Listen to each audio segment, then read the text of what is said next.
নমস্কার। আজকে তৃতীয় ক্লাস পালসের বরাবরের মতোই বলছি যে আমি কোনো কিছু শেখাতে আসি না, আমি যেটুকু জানি সেটুকু শেয়ার করতে আসি। যেটুকু জানি, যেটুকু আমি অর্জন করতে পেরেছি সেইখান থেকে সেটুকু শেয়ার করি।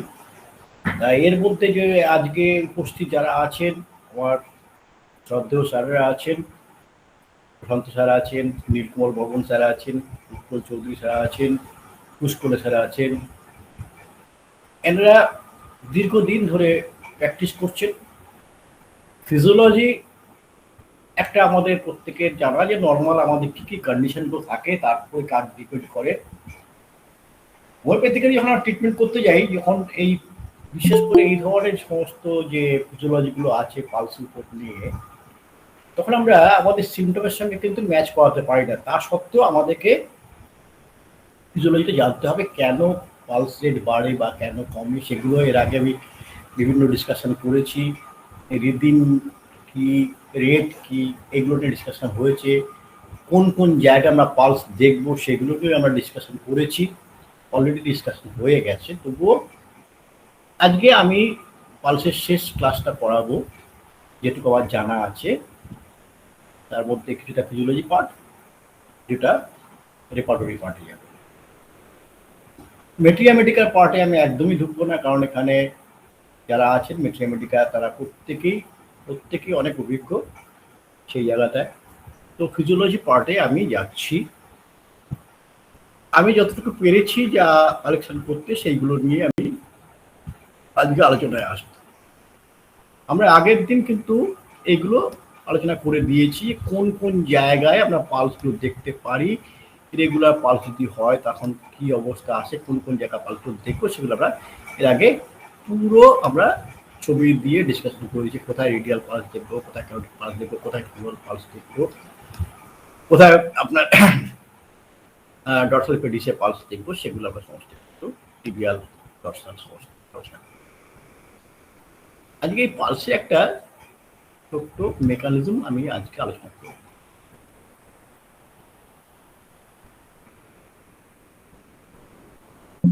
পালসের মেকানিজম ডিপেন্ড করে মেনলি তিনটে ফ্যাক্টরের উপরে, যেটা আমি পেয়েছি বেল, স্মিথ অ্যান্ড পিটারসনের বই থেকে।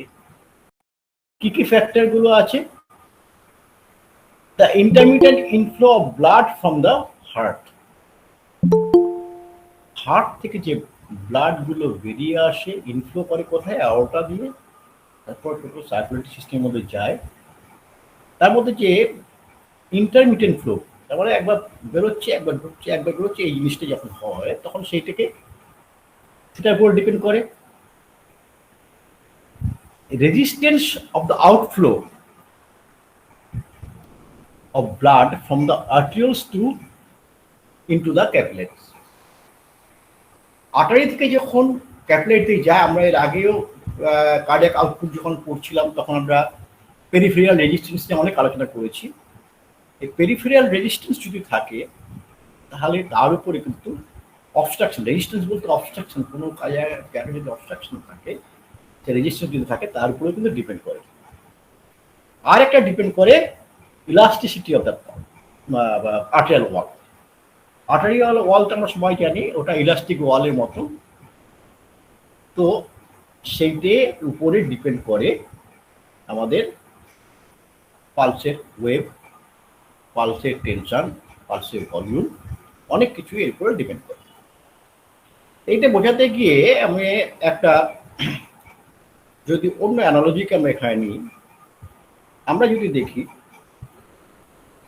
এই জিনিসটা আমরা প্রত্যেকের বাড়িতেই আমাদের আছে, একটা মোটর পাম্প। এইটা একটা পাম্প। পাম্পে কি থাকে? পাম্পে একটা ইনপুট থাকে যেটাকে আমরা বলি সাকশন। সাকশন করে সেখান থেকে সে পাম্পের পিস্টন দিয়ে যখন জল ফেলে, জলটা আমরা বাড়িতে সাপ্লাই পাই। তাহলে আমাদের এই ইনপুটটা আর্টারি থেকে ভেন্ট্রিকেলে আসছে, ভেন্ট্রিকেল থেকে আমাদের পাম্পিং হচ্ছে। মেকানিজমটা কি হয় পাম্পে, পাম্পের এখানে একটা নন রিটার্ন ভালভ থাকে, এটা একটা নন return valve.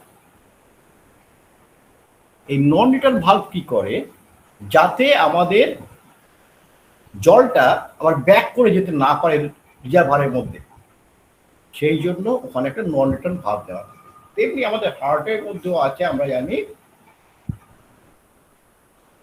Aortic valve, pulmonary valve, যেখান দিয়ে ব্লাডগুলো ব্যাক করে যেতে পারে না, যেটাকে আমরা সেমিলিকুলার ভালভ বলি। এই নন রিটার্ন ভালভগুলো আমাদের থাকে। তেমনি আর্টারি, অর্ট্রিয়া এবং ভেন্ট্রিকেলের মধ্যেও থাকে ট্রাইকাস্পিড ভালভ এবং মাইট্রাল ভালভ। তো এই পিস্টন, এই পিস্টনটা কিন্তু একবার যেমন ঠেলে সামনের দিকে, আবার সে ব্যাক করেও যায় পেছন দিকে। এই ফ্রিকোয়েন্সিটা যদি তার ঠিক থাকে, তাহলে এখান থেকে আমাদের ওয়াটার পাইপ দিয়ে জলটা বাইরে বেরিয়ে যাচ্ছে। এবার দেখুন, বাড়িতে অনেক জায়গায় পুকুর ছেঁচা হয়, যখন পুকুরের জল যখন পরিষ্কার করা হয়, জেনারেটর বসানো হয়, সেখান থেকে একটা হোস পাইপ লাগানো হয়, যে হোস পাইপটা কিন্তু রাবার বা প্লাস্টিক জাতীয় যাবতীয় একটা ইলাস্টিসিটি আছে, যেটার মধ্যে জল যখন সেখানে যায়, জলটা কিন্তু একটা ওয়েভের সৃষ্টি করে, এরকম একটা ওয়েভের সৃষ্টি করে। কারণ যখনই সে ব্যাক করছে, তখনই তার এখানে প্রেশারটা কমছে, তার ইলাস্টিসিটির জন্য এভাবে কম বেশি হচ্ছে। এইটাই কিন্তু আমাদের, যদি আমরা দেখি, সার্কুলেটরি সিস্টেমে এই ওয়েভটাকে মেনটেন করে। এটা যেহেতু ইলাস্টিসিটি আছে, সেই ইলাস্টিসিটির জন্য সে একবার বাইরের দিকে, এইটা অরিজিনাল তার ডায়ামিটার, সে একবার আমাদের ফুলে উঠছে, আবার ইলাস্টিসিটি টাকার জন্য সে আবার ব্যাক করে আসছে। এই যখন ফুলে উঠছে, তখন তার কারণটা কি, জলটা বা ব্লাডটা সে যাচ্ছে, গিয়ে একে ঠেলে দিচ্ছে, এইখানে প্রেশার ক্রিয়েট করছে এবং ঠেলে এতটা বাড়িয়ে দিচ্ছে। তাহলে একটা, যদি এইটাই যদি আমার টোটাল পাম্পের থেকে যখন জলটা বেরোচ্ছে, এই ওয়েভটা সে কিন্তু পুরো ওই হোস পাইপটার মধ্যে এইভাবে যাচ্ছে। কিছু দূর যাওয়ার পরে সেখান থেকে আমরা বিভিন্ন কানেকশন করে, একটা কিচেনে, একটা টয়লেটে, বা একটা আপনার ওয়াশরুমে, সেখানে আমরা বিভিন্ন ট্যাপ লাগিয়ে বা বেসিনে ট্যাপ লাগিয়ে আমরা লাইন নিয়ে যাচ্ছি। This is the capillaries. এই ক্যাপিলারিগুলো যখন আমাদের যে লাইনগুলো, তখন সেইখানে কিন্তু আর এই ওয়াটার ওয়েভটা মেনটেন করে না, কারণ এটা অনেকটা ডিস্টেন্স পাস করে এসছে। এই ইলাস্টিসিটি কিন্তু তখন আর এই আমার ক্যাপিলারির মধ্যে সেইতে থাকে না, এখানে আর ওই ডিস্টেন্সটাকে, এই ওয়েভটাকে মেনটেন করতে পারে না। তাহলে আমরা এর থেকে কি বুঝলাম, যে আমাদের যতটা আর্টারি আছে, আর্টারি ওলস পর্যন্ত সে ওয়েভটাকে নিয়ে যাচ্ছে, এবং আর্টারি ওলস থেকে যখন ক্যাপিলারি পর্যন্ত যাচ্ছে, সেই ক্যাপিলারি দিয়ে সে আর এই ওয়েভটাকে রাখতে পারছে। এই অ্যানালজিটাই যদি আমরা আমাদের বডির মধ্যে, আমাদের পাম্পের যে অ্যানালজিটা যখন আমরা বডির মধ্যে পেয়েছি, এই জিনিসটাই হয়। তাহলে আমাদের এই পিস্টন আপ ডাউন করে, অর্থাৎ আমাদের লেফট ভেন্ট্রিকেল একবার সিস্টোল হচ্ছে, একবার কন্ট্রাক্ট করছে, একবার ডায়াস্টোল করছে, একবার রিল্যাক্স করছে। এই যখন রিল্যাক্স করে, তখনই কিন্তু আমাদের সেমিলিকুলার ভালভগুলো নন রিটার্ন ভালভের কাজ করে। এইটাকে দেখার জন্য কিভাবে হয়, আমরা হাতে যখন পালস আমরা চেক করি, আমরা রেডিয়াল পালস চেক করার জায়গা বা বিভিন্ন পালস জায়গাগুলো আমরা যারা মেনশন করেছি, সেখানে আমরা বুঝতে পারি যে আমাদের ওয়েভটা আসছে, আমাদের ওয়েভটা আসছে, আমরা সেখানে ফিল করতে পারি। রেডিয়াল আর্টারির উপরে আমরা প্রেস করি, আমরা ব্রাকিয়াল আর্টারির উপরে প্রেস করি, আমরা ক্যারোটিড আর্টারির উপরে প্রেস করি, আমরা এগুলো থেকে আমরা বুঝতে পারি। এইটে অ্যাকচুয়ালি কি সবসময় কি এইভাবেই ওয়েভটা যায়? নর্মালি কি এই ওয়েভটা এইরকমই যায়?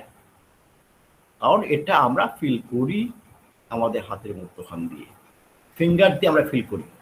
যারা খুব এক্সপার্ট, তারা কিন্তু এখান থেকে আরো অন্য কিছু ফিল করতে পারে, আরো সূক্ষ্ম জিনিসটা ফিল করতে পারে, যেটা আমরা সকলে পেরে উঠি না,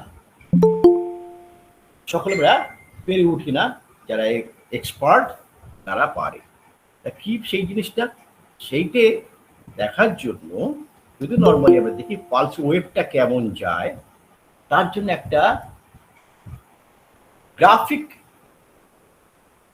প্রেজেন্টেশন আমাদের কাছে সামনে মনিটরের সামনে তারা তুলে ধরে বা গ্রাফ পেপারে বলতে তারা তুলে নিয়ে আসে, সেটা স্পিগমোগ্রাফ তাকে বলা হয়। এই স্পিগমোগ্রাফে আমরা কি দেখি, স্পিগমোগ্রাফে আমরা কি দেখি, স্পিগমোগ্রাফে এই ওয়েভটা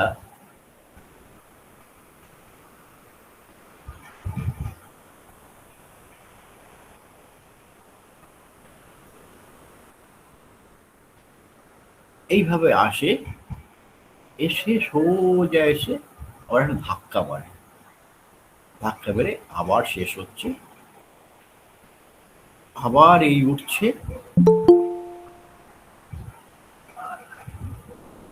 এইটা একটা এইখানটা একটা ধাক্কা খাচ্ছে, এখানে একটা ধাক্কা খাচ্ছে।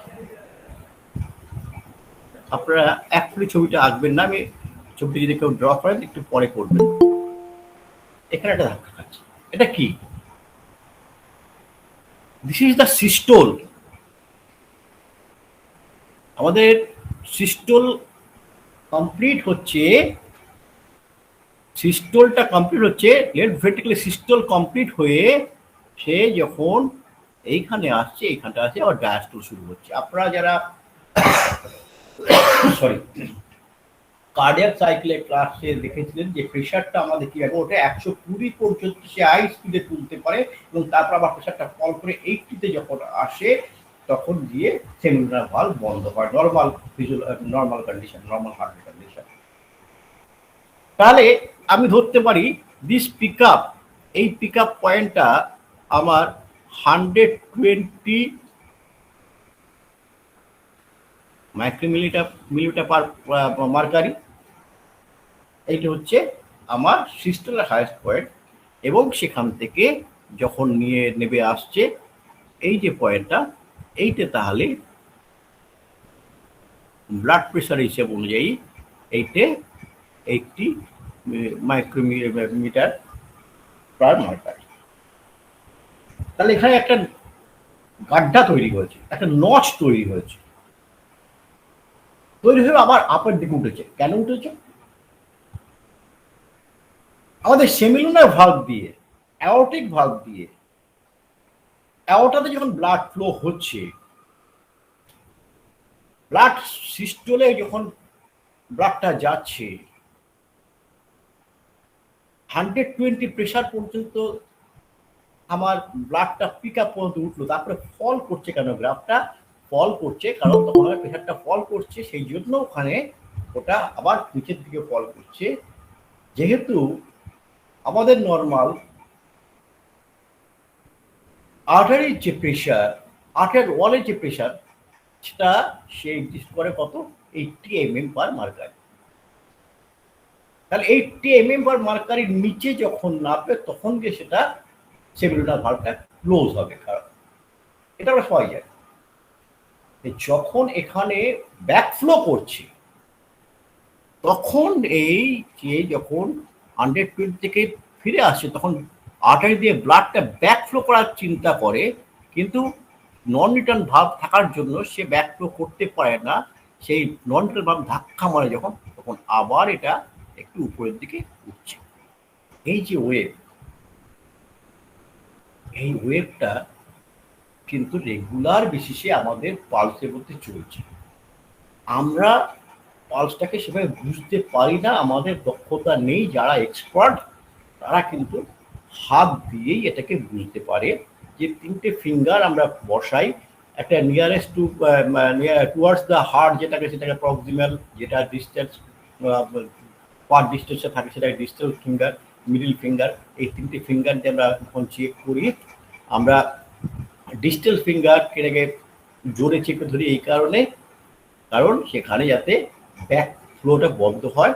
আর একটা প্রক্সিমাল ফিঙ্গারে সেখানে আমরা মিডিয়াম প্রেশার রাখি, আর মিডল ফিঙ্গার দিয়ে আমরা এই ওয়েভটাকে ধরি। এই ওয়েভের মধ্যেই কিন্তু এই নচটাকে আমরা ফিল করতে পারি। যারা এক্সপার্ট তারা পারে। এটাকে স্পিগমোগ্রাফির মধ্যে ক্লিয়ারলি পাওয়া যায় এই নচটা। অনেক সময় অনেক সময় এই জিনিসটাই কিন্তু আপনার এমনি করে আসে না, সেটা আসে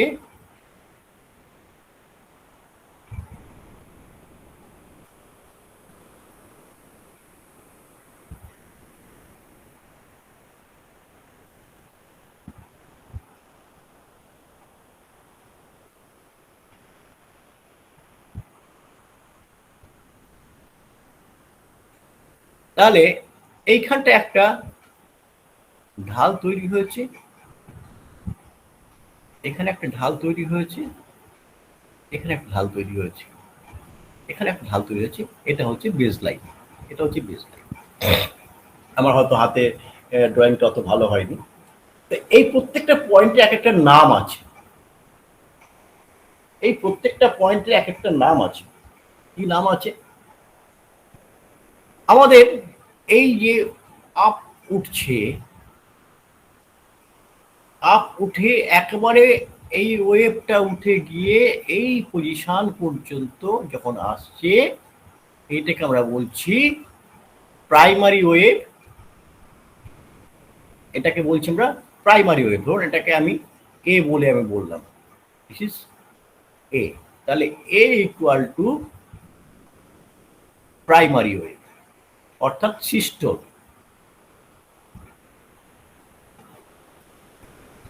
এবং কতদূর আসছে প্রাইমারি ওয়েভটা? একবারে কিন্তু এই নচ পর্যন্ত আসছে। এই নচটাকে আমরা বলি, এই নচটাকে আমরা বলি ডাইক্রোটিক নচ।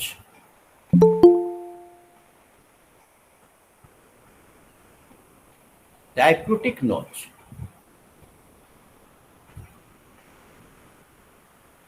তাহলে এই ডাইক্রোটিক নচ আমি সি লিখলাম কেন? তার আগে একটা আছে আবার প্রাইমারি ওয়েভ এ, এবং এখানে এসে একটা নচ তৈরি করে, যেটা গাড্ডা তৈরি করে, যেটাকে আমি নচ বলছি, এটা হচ্ছে ডাইক্রোটিক নচ।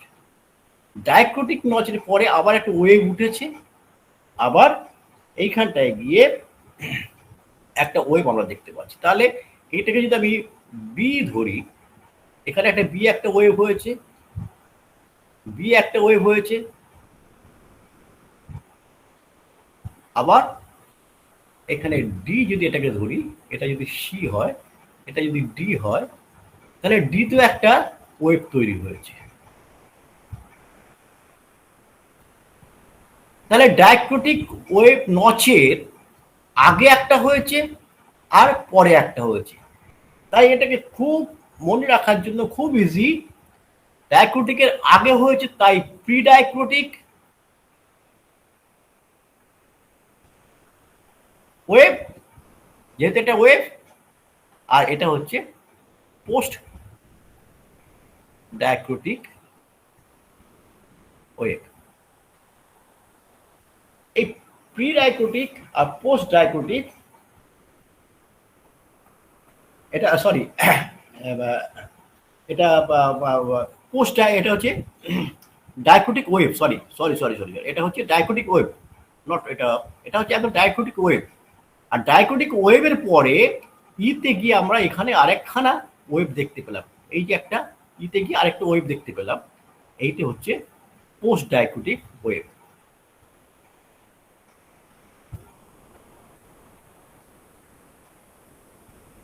এটা হচ্ছে পোস্ট ডাইক্রোটিক ওয়েভ। তাহলে একটা পালসের মধ্যে আমরা এই জিনিসগুলো দেখতে পাই। একটা পালসের মধ্যে এই পাঁচটা ক্যারেক্টার আমরা পেতে পারি, যেটা আমরা যখন হাত দিয়ে দেখি, রিডিয়াল পালস যখন চেক করি, তখন কিন্তু এটা আমরা পেতে নাও পারি। এক্সপার্টরা শুধু এই ডায়াক্রোটিক নচটাকে পায়। আর যে ক্যারেক্টারগুলো থাকে, this all are depends on the আর্টের ওয়াল কন্ডিশন। তার ইলাস্টিসিটি কন্ডিশনের উপরে তার এই সমস্ত কিছু কিন্তু ডিপেন্ড করে থাকে। এই সমস্ত ক্যারেক্টারগুলোর মধ্যে এ আমরা সবসময় পাচ্ছি, আমরা যখন হাত দিচ্ছি তখন আমি এ পাচ্ছি। তাহলে এই জিনিসগুলো কিন্তু আমাদের যখন পালস চেক করে, কোনো হার্টের সিরিয়াস কন্ডিশন যখন হয়, যখন পালস চেক করে তখন কিন্তু তারা তাদের মনিটরের সামনে দাঁড়িয়ে এইগুলোকে লক্ষ্য করে যে তার ওয়েভগুলো কেমন চলছে, এখানে কি ইরেগুলারিটিসগুলো আছে। এই নর্মালটা যদি দেখা আমাদের মাথার মধ্যে রাখতে পারি, তখন তারা অ্যাবনর্মালটার মধ্যে যেগুলো হয় সেগুলোকে তারা ধরে নিতে পারে। তো আমাদের পালসের যে কতগুলো ক্যারেক্টার থাকে, বিভিন্ন ক্যারেক্টার আমাদের পালসে থাকে, সেই ক্যারেক্টারগুলো আমরা যদি একটুখানি ডিসকাশনের মধ্যে আসার চেষ্টা করি, তাহলে আমরা মনে হয় আর একটু বেশি বুঝতে পারবো। আমার যতটুকু জানা আছে আমি সেটুকু শেয়ার করার চেষ্টা করব, যে কোন কন্ডিশনে আমাদের রাখা দরকার, কোন কন্ডিশনে আমাদের রাখা দরকার নেই পেশেন্টকে, সেগুলো নিয়ে আমরা চিন্তা করতে পারবো। এবং আমরা সেই কথা defined kind of pulse, defined kinds of pulse.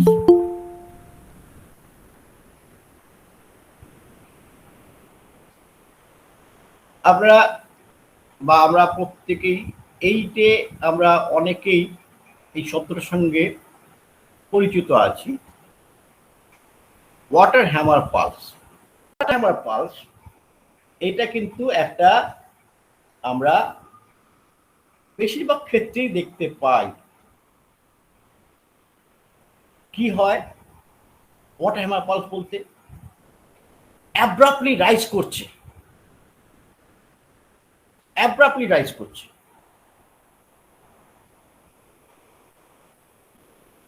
Water hammer পালসে abruptly rise করছে আর অ্যাব্রাপ্টলি ফল করছে। কেন এরকম হয়? যখন আমাদের লেফট ভেন্ট্রিকেলে যে অ্যাওর্টিক ভালভ আছে, যেখান থেকে ব্লাডটা আমাদের সার্কুলেটরি সিস্টেমের মধ্যে যাচ্ছে, সেইখানে নর্মাল কন্ডিশন হওয়ার কথা ছিল, আমার এখানে একটা নচ তৈরি হওয়ার কথা ছিল। নর্মাল কন্ডিশনে একটা ডাইক্রোটিক নচ হওয়ার কথা ছিল। তা না হয়ে এই জিনিসটা হয়েছে এই জিনিসটা আসছে। কি হচ্ছে? আমার অ্যাওর্টিক রিগার্জিয়েটেশন হচ্ছে। অ্যাওর্টিক রিগার্জিয়েটেশনে এই জিনিসটা আমরা দেখতে পাই। ওয়াটার হ্যামার পালস আমরা এই জিনিসটা হওয়ার কারণ অনেকগুলো হতে পারে, অনেকগুলো কারণ হতে পারে। অ্যাওর্টিক রিগার্জিয়েটেশন সবসময় যে ভালভে গন্ডগোল হবে তার কোনো মানে নেই। বিভিন্ন কন্ডিশনও আমরা দেখতে পাই। খুব হাই ফিভার, অনেক টেম্পারেচার বেড়ে গেছে, খুব হাই ফিভার, 103, 4, 103, 4, 5 এরকম ভাবে জ্বর উঠছে, সেখানেও কিন্তু অ্যাওর্টিক রিগার্জিয়েশন হওয়ার একটা সম্ভাবনা থাকে। সিভিয়ার এনিমিয়া,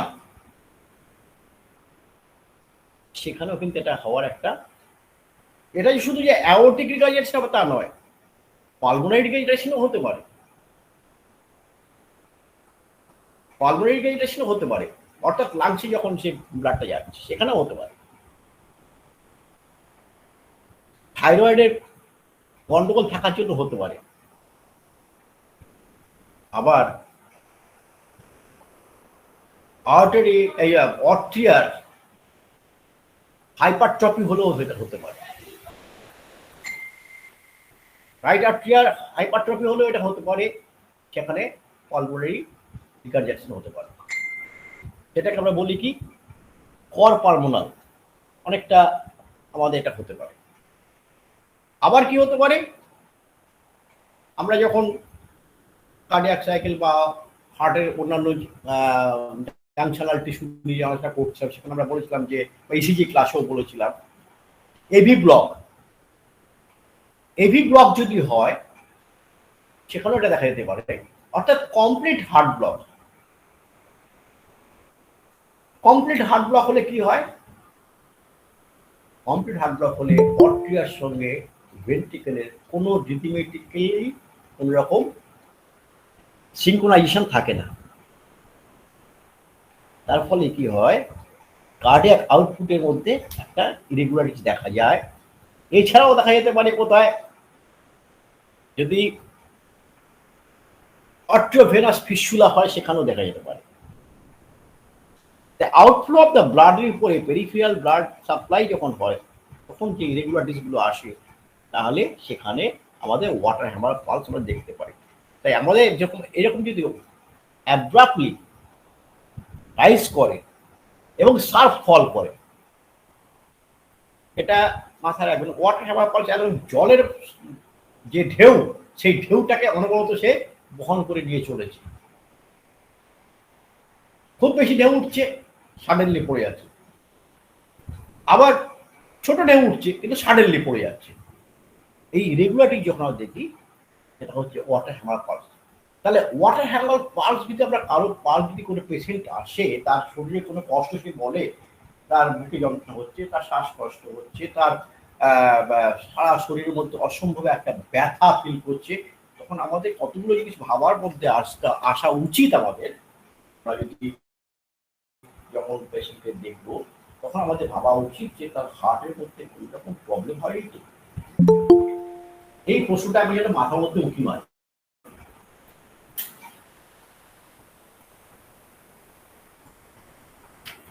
আমরা চেন স্ট্রোক রিদমের সঙ্গে অনেকে পরিচিত। আমি রিদিম পড়ার সময় বলেছিলাম চেন স্ট্রোক রিদম।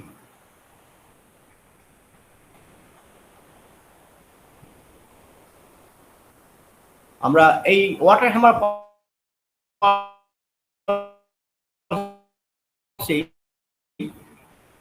আমরা যদি চেন স্ট্রোক রিদিম দেখি, যদিও এটা কিন্তু চেন স্ট্রোক রিদিম যদি দেখি,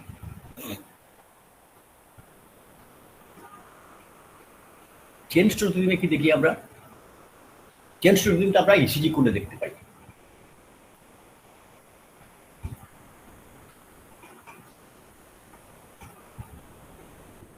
পি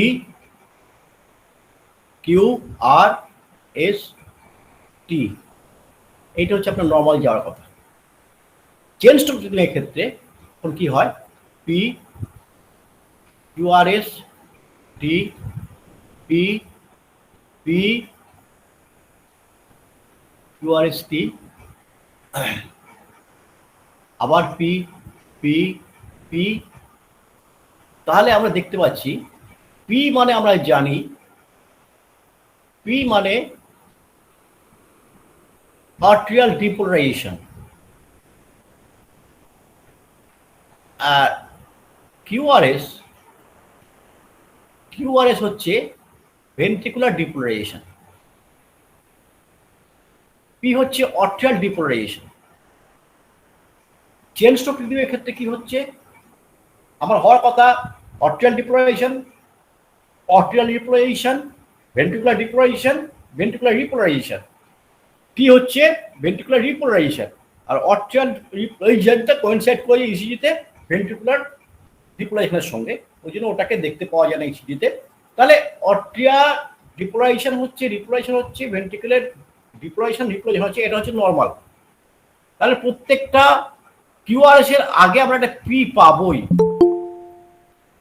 পির পরে আমরা কিউআরএস পাবো, কিন্তু এইখানটায় দেখুন অ্যাবসেন্ট, এখানে কিন্তু অ্যাবসেন্ট, এখানে কিন্তু কিউআরএস অ্যাবসেন্ট, এখানে কিন্তু কিউআরএস অ্যাবসেন্ট।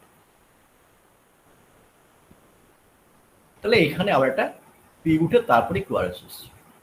যদি আমরা এইরকম চেন স্ট্রোক রিদিম, আমরা যখন পালস দেখি যে 5টা বিটের পরে একটা বিট অফ হয়ে গেছে, 7টা বিটের পরে 2-3টে বিট অফ হয়ে গেছে, তখন কিন্তু আমাদেরকে ভাবতে হবে যে এখানে কিন্তু যে হার্ট ব্লকিং এর জায়গায় চলে এসছে, কমপ্লিট হার্ট ব্লকিং এর জায়গায় চলে এসছে। এবং এই পি আর আর এর মধ্যে এটা আপনাদেরকে অনেকবার আমি বলেছি। এটা পি আর যেহেতু কিউআরএস এর শুরু হয়, কখনো কিউ থাকে কখনো কিউ থাকে না, সেই জন্য কিউ পয়েন্টটাকে ধরা হয় আর পয়েন্ট। এই কিউ আর এর ডিস্টেন্সটা কিন্তু বাড়তে থাকে। নর্মাল কন্ডিশনে যে থাকে 0.1 সেকেন্ড থাকার কথা, সেটা কিন্তু বাড়তে থাকে। তাহলে আমাদের যদি এই ধরনের কোনো চেন স্ট্রোক রিদিম আমরা দেখি, আমাকে তাকে সঙ্গে সঙ্গে সাজেস্ট করতে হবে তুমি একটা ইসিজি করে নিয়ে এসো। ইসিজি করে দেখি যদি আমাদের এরকম কোনো কন্ডিশন এসে দাঁড়িয়েছে, তাকে আমার মনে হয় যে আমাদের হাতে না রেখে তাকে ইমিডিয়েটলি একজন কার্ডিওলজিস্টকে পাঠানো দরকার, তার হার্টের তার প্রবলেম যেটা দেখা শুরু হয়েছে সেটাকে ওভারকাম করার জন্য মানুষটাকে বাঁচাতে হবে আগে, এই চিন্তাটা মাথায় রেখে আমাদেরকে কিন্তু ডিসিশন নিতে হবে। তো ওয়াটার হ্যামার পালসে পরে আমরা পালসেস পারভার্স আমরা দেখতে পারি। তাতে কি হয়, ভলিউমটা সেখানে ডিপেন্ড করে। ভলিউম যদি লো হয়, আমরা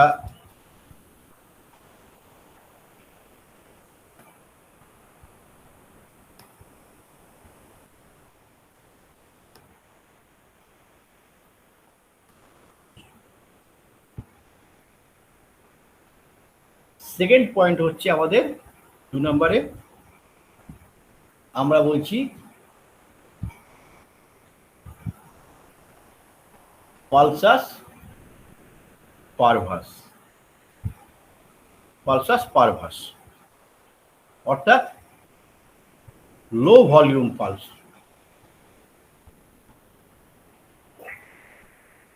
লো ভলিউম পালস, লো ভলিউমটা কিসের? ব্লাড ফ্লোয়ের। লো ভলিউম পালসে কি হবে, যে তার যে আমরা পালস হাতে ফিল করব, তখন দেখা যাবে তার ব্লাডটা নর্মালি এইভাবে আসার কথা ছিল, কিন্তু এই পালস ওয়েভটা এরকম না আসে,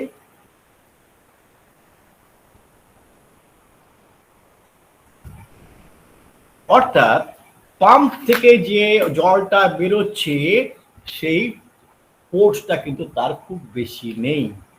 কেন হতে পারে? যদি দেখা যায় মাইট্রাল স্টেনোসিস হয়েছে বা কোনো অ্যাওর্টিক স্টেনোসিস হয়েছে,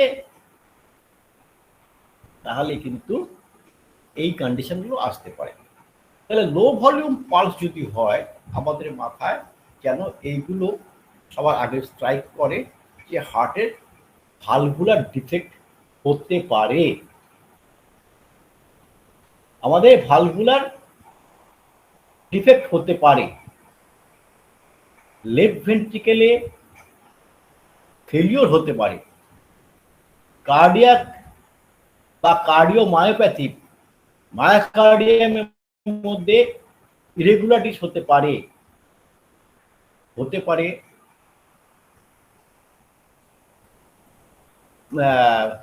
পেরিকার্ডিয়াল ইফিউশন, অর্থাৎ আমাদের যে পেরিকার্ডিয়াম থাকে তার মধ্যে যে ফ্লুইড সেটা বেশি জমা হয়ে গেছে। তাহলে আমাদের পালস দেখে আমরা এই জিনিসগুলোকে বলতে পারি যে এই কন্ডিশন যদি থাকে। কি কি কন্ডিশন আমরা দেখলাম? আমাদের কন্ডিশনের মধ্যে আমরা দেখলাম মাইট্রাল স্টেনোসিস,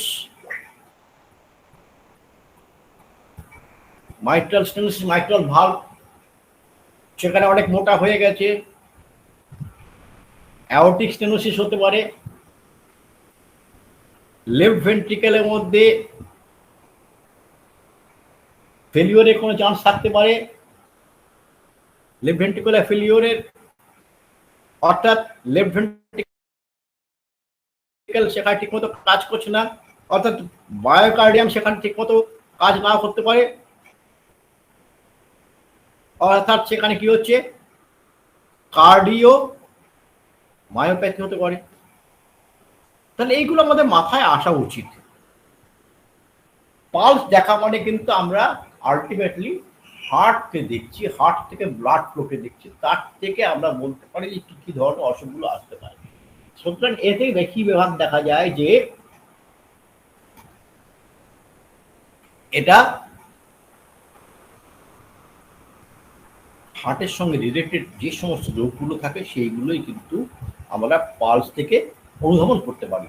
পেশেন্ট যখন আসে আমরা তো হার্টের ভেতরে কি হয়েছে সেটা একমাত্র তার যে ল্যাবরেটরি ফাইন্ডিংস সেগুলো না আসা পর্যন্ত বলতে পারবো না, কিন্তু পালস দেখে আমরা একটা অনুধাবন করতে পারবো। আমাদের মাথার মধ্যে একটা চিন্তা আসতে পারে যে এই রোগগুলো হলেও হতে পারে, এবং এটাকে আমার পক্ষে তাকে সুস্থতার দিকে নিয়ে যাওয়ার জন্য আমার সেই জ্ঞান বা আমার সেই পাণ্ডিত্য যদি থাকে নিশ্চয়ই সে তাকে দেখবো। যদি না থাকে ল্যাবটাকে রেফার করবো। এবং কোনো কিছু কিছু কন্ডিশন আছে যে কন্ডিশনগুলোতে তাকে আমার ইমিডিয়েট তাকে সার্ভাইভ করার জন্য কিছু ম্যানেজমেন্টাল হেল্প নেওয়ার দরকার, যেগুলো আমরা আমাদের ক্লিনিকের মধ্যে পাবো না, সেখানে তাকে হসপিটালাইজ করতে হবে। সেই সেন্সটুকু যেন আমাদের মাথার মধ্যে আসে। থার্ড ওয়ান,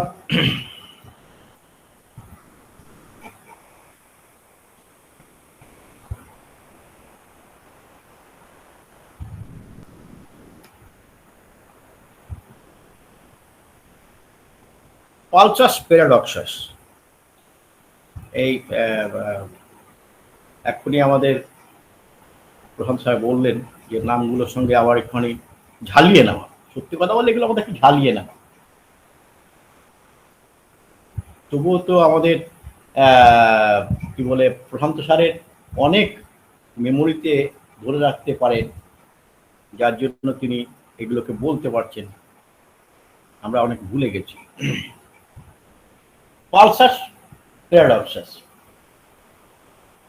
এটা কিছু ফিজিওলজিক্যাল ফেনোমেনা থাকে। কি হয়, পালসের ভলিউম ডিক্রিজ করে আবার ইনক্রিজও করে। কখন? ইন্সপিরেশন এক্সপিরেশন, এই দুটো কন্ডিশনে। এই দুটো কন্ডিশনে এটা হচ্ছে নর্মালি আমাদের হয় যে এইতে আমাদের যখন নিঃশ্বাস নিই তখন আমাদের ভলিউম অফ ব্লাড বা ভলিউম অফ পালস সেটা সেখানে ডিক্রিজ করে, আর যখন আমরা নিঃশ্বাস ছাড়ি তখন সেটা ভলিউমটা ইনক্রিজ করে। এইটা হচ্ছে একদম টোটালি আমাদের নর্মাল কন্ডিশন থাকে। এই ডিফারেন্সটা কত থাকে, এতে যে 5 to 10 মিলিমিটার পার মার্কারি, এটা যদি হয় ইন্সপিরেশন অ্যান্ড এক্সপিরেশন ওদের ডিফারেন্সটা, তাহলে কিন্তু আমরা বুঝবো যে তার নর্মাল কন্ডিশনের মধ্যে আছে। যদি এইটা ইনক্রিজ করে যায়, যদি এটা ইনক্রিজ করে যায় মোর দেন নিঃশ্বাস নেওয়ার সময় এবং নিঃশ্বাস ছাড়ার সময় দুটো যদি আমরা প্রেশার মেজারমেন্ট করি, নিঃশ্বাস নিতে নিতে যদি প্রেশার মেজারমেন্ট করি এবং নিঃশ্বাস ছাড়ার সময় যদি প্রেশার মেজারমেন্ট করি, তাহলে দেখা যাবে এই ডিফারেন্সটা আসছে। ইন্সপিরেশন সিস্টেম আর এক্সপিরেশন সিস্টেম, এই ডিফারেন্সটা আসছে। কিন্তু এটা যদি মোর দেন 10 হয়ে যায় তখন বুঝতে হবে আমাদের এই কন্ডিশনটা পালসাস প্যারাডক্সাস কন্ডিশনটা আমাদের অ্যারাইজ করেছে। কি কি কারণ হতে পারে এটা আমাদের বোঝা, আমাদের ধরা ভীষণভাবে একটু কষ্টকর হয়ে যায়, কারণ আমরা এটা অত বেশি এক্সপার্ট নই বলে আমরা ইন্সপিরেশন এক্সপিরেশনের ডিফারেন্সগুলোকে করতে পারি না বলে। কিন্তু এই কন্ডিশনটা কিন্তু মধ্যে আসতে থাকে, তখন আমাদের দুটো জিনিস করতে হয়। একটা, যদি পেশেন্টের একটা এক্সরে সেখান থেকে নিতে পারি তাহলে সেখানে পাওয়া যায় কি, যে কথাটা একটু আগে বলছিলাম যে পেরিকার্ডিয়ার মধ্যে জল জমা। তাহলে কি হয়, পেরিকার্ডিয়া ইফিউশন। এই পেরিকার্ডিয়াল ইফিউশন হলে কি হবে, যদি এটা আমার হার্ট হয়ে থাকে তাহলে এই হার্টের বাইরে একটা পেরিকার্ডিয়াল স্যাক থাকে। পেরিকার্ডিয়াল সেক্টর, সবাই জানে। এবং তার মধ্যে এখানে পেরিকার্ডিয়াল ফ্লুইডটা থাকে নর্মালি, যা কন্ডিশন থাকার কথা। যদি এই ফ্লুইডটা বেড়ে যায়, কি করে? হার্টের উপর একটা প্রেশার ক্রিয়েট করে। এই হার্টের উপর যখন প্রেশার ক্রিয়েট করে, তখন যে ইন্সপিরেশন এক্সপিরেশনের মধ্যে যে ডিফারেন্সিয়েশনটা থাকে, সেটা কিন্তু অনেক অনেক বেড়ে যেতে পারে। মোর দেন 10 mm পার মার্কারি এই প্যারাডক্সাস কন্ডিশনটা যেখানে কনফার্ম করতে পারি আমরা। কি হয়? পেরিকার্ডিয়াল ইফিউশন হতে পারে। কি হয় পেরিকার্ডিয়াল ইফিউশনে? হার্টকে প্রেসারাইজ করে, হার্টকে প্রেসার করে, প্রেসার ক্রিয়েট করার ফলে হার্ট কিন্তু ওই ফ্লুইড হয় জমে যাওয়ার ফলে সে প্রেসার করে, সে নর্মালি সে পাম্পিং কন্ডিশনটা আসতে পারে না। তখন তার ভেতরে নিজের থেকে একটা জোর করে প্রেসার ক্রিয়েট করে। কিন্তু এই কন্ডিশনে যদি বেশি দিন কন্টিনিউ করে, পেরিকার্ডিয়াল ইফিউশন যদি বেশি দিন কন্টিনিউ করে, সেটা আরো মারাত্মক আওয়াজ জায়গায় চলে আসে। সেটাকে বলা হয় কার্ডিয়াক টেম্পোনাড।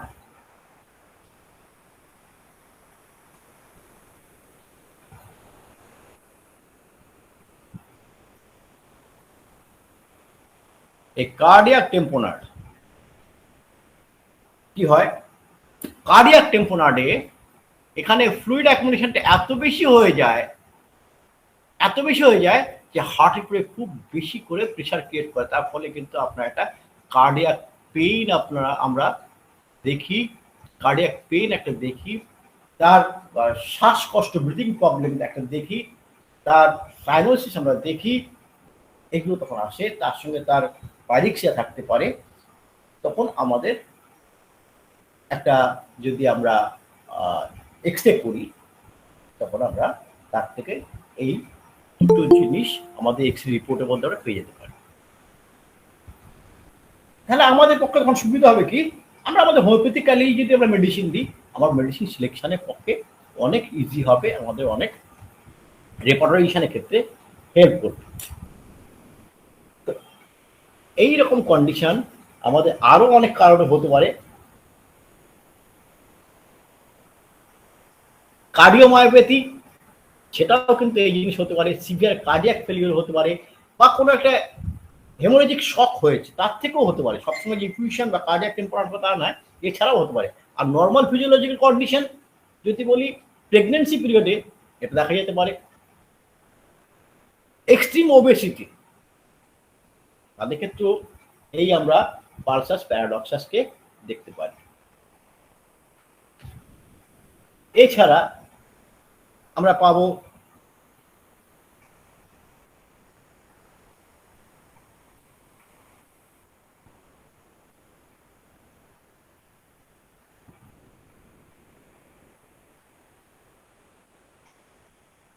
আমরা দেখতে পাই পালসাস অল্টারনাস।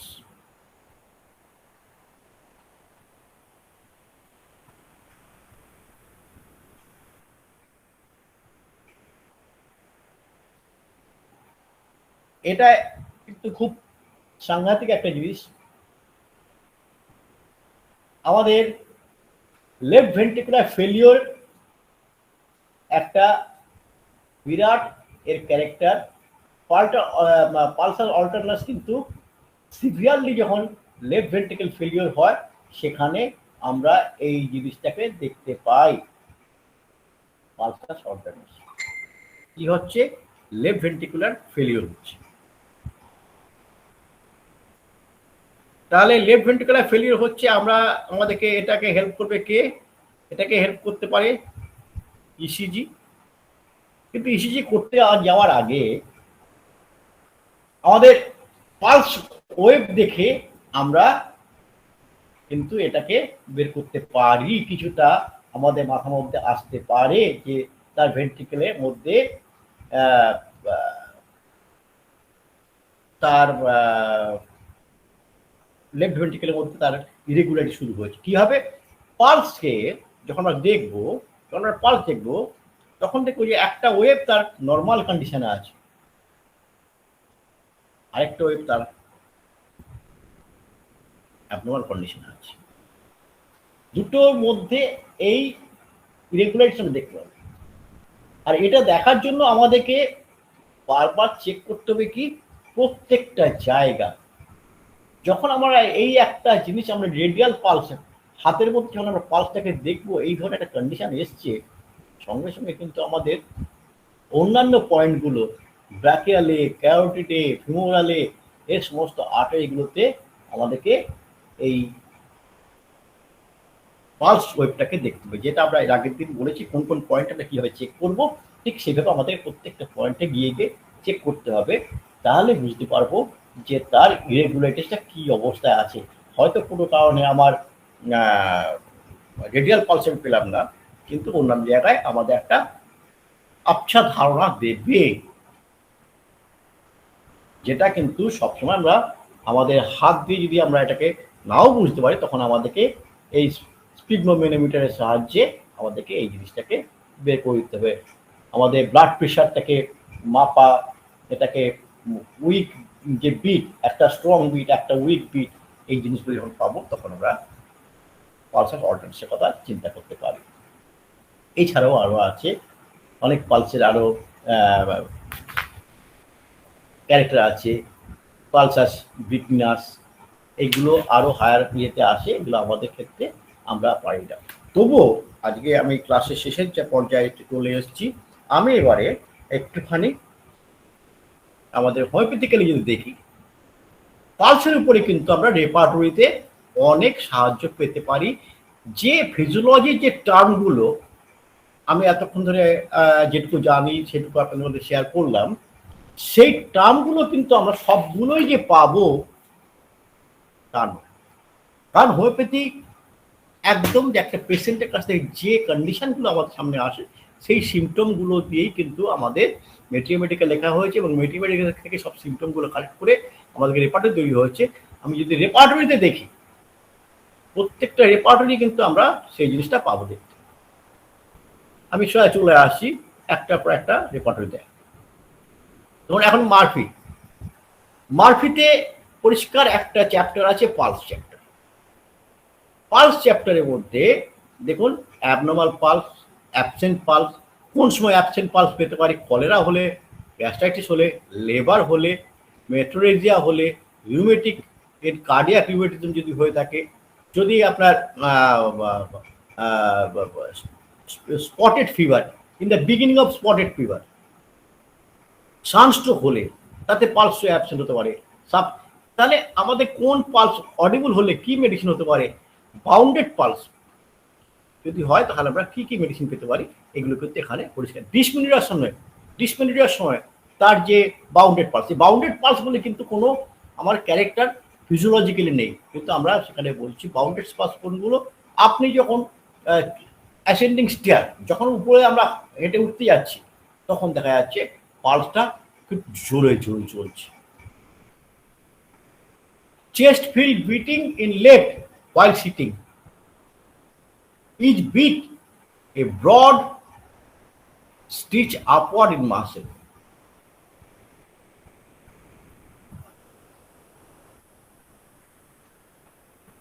এখন এর আমি পুরো ফুল স্ক্রিনে নিয়ে চলে এসেছি। তো এখানে মেডিসিন আমাদের কিন্তু একটাই সিঙ্গেল মেডিসিন দেওয়া আছে, ক্যালকেরিয়া। আমরা অবশ্যই এটা দেওয়া আছে মানে যে আমাকে এই মেডিসিনটাই দিতে হবে তার মানে নেই, আমাকে দেখবো তার সঙ্গে ক্যারেক্টারিস্টিক মিলছে কিনা, আদার সিমটম দেখবো। পালস নিয়ে মারফি যেমন এত কন্ডিশনগুলো কন্ট্রাক্টেড পালস, তাহলে এইগুলো কিন্তু আমার ফিজিওলজিক্যাল টার্ম যেগুলো আমরা এতক্ষণ ধরে পড়লাম, পালসেস প্যারাডক্সাস, পালসেস অ্যালার্নাস, এইগুলো যে পড়লাম, এগুলোর সঙ্গে কিন্তু আমরা এখানে পাবো না। আমরা পাবো পেশেন্টের কন্ডিশন যেটা থাকে, তার যে ভাষা, সেগুলো আমরা পাবো। কিন্তু আমরা এখান থেকেই আমাদেরকে বের করে দিতে হবে যে পালসটা কি ধরনের হলে এই জিনিসটা হতে পারে, এবং বিভিন্ন কন্ডিশনের উপর তার পালসের কন্ডিশনটা কি হতে পারে। যেমন আমাকে মারফিতে আমরা এত রকম গুলো আমরা পেয়েছি, পালসের এত ক্যারেক্টার আমার এখানে দেখাচ্ছে। দেখুন এখানে কি দিচ্ছে, first pulse beats per minute কত, 80, 90, 96, 96 to 104। তাহলে আমাকে বিট কত হচ্ছে, বিটের উপরেও কিন্তু আমাদের রেপার্টরিতে আমরা পেয়ে যাচ্ছি। এবার টাইমিংটাও আমাদের এখানে দেওয়া আছে, কখন আমাদের কত পালস হচ্ছে। দুটোর সময় যদি 100 পালস রেট হয়, 3টের সময় যদি 90 রেট হয়, তাহলে কি আছে। তো এইগুলো আমরা আমাদের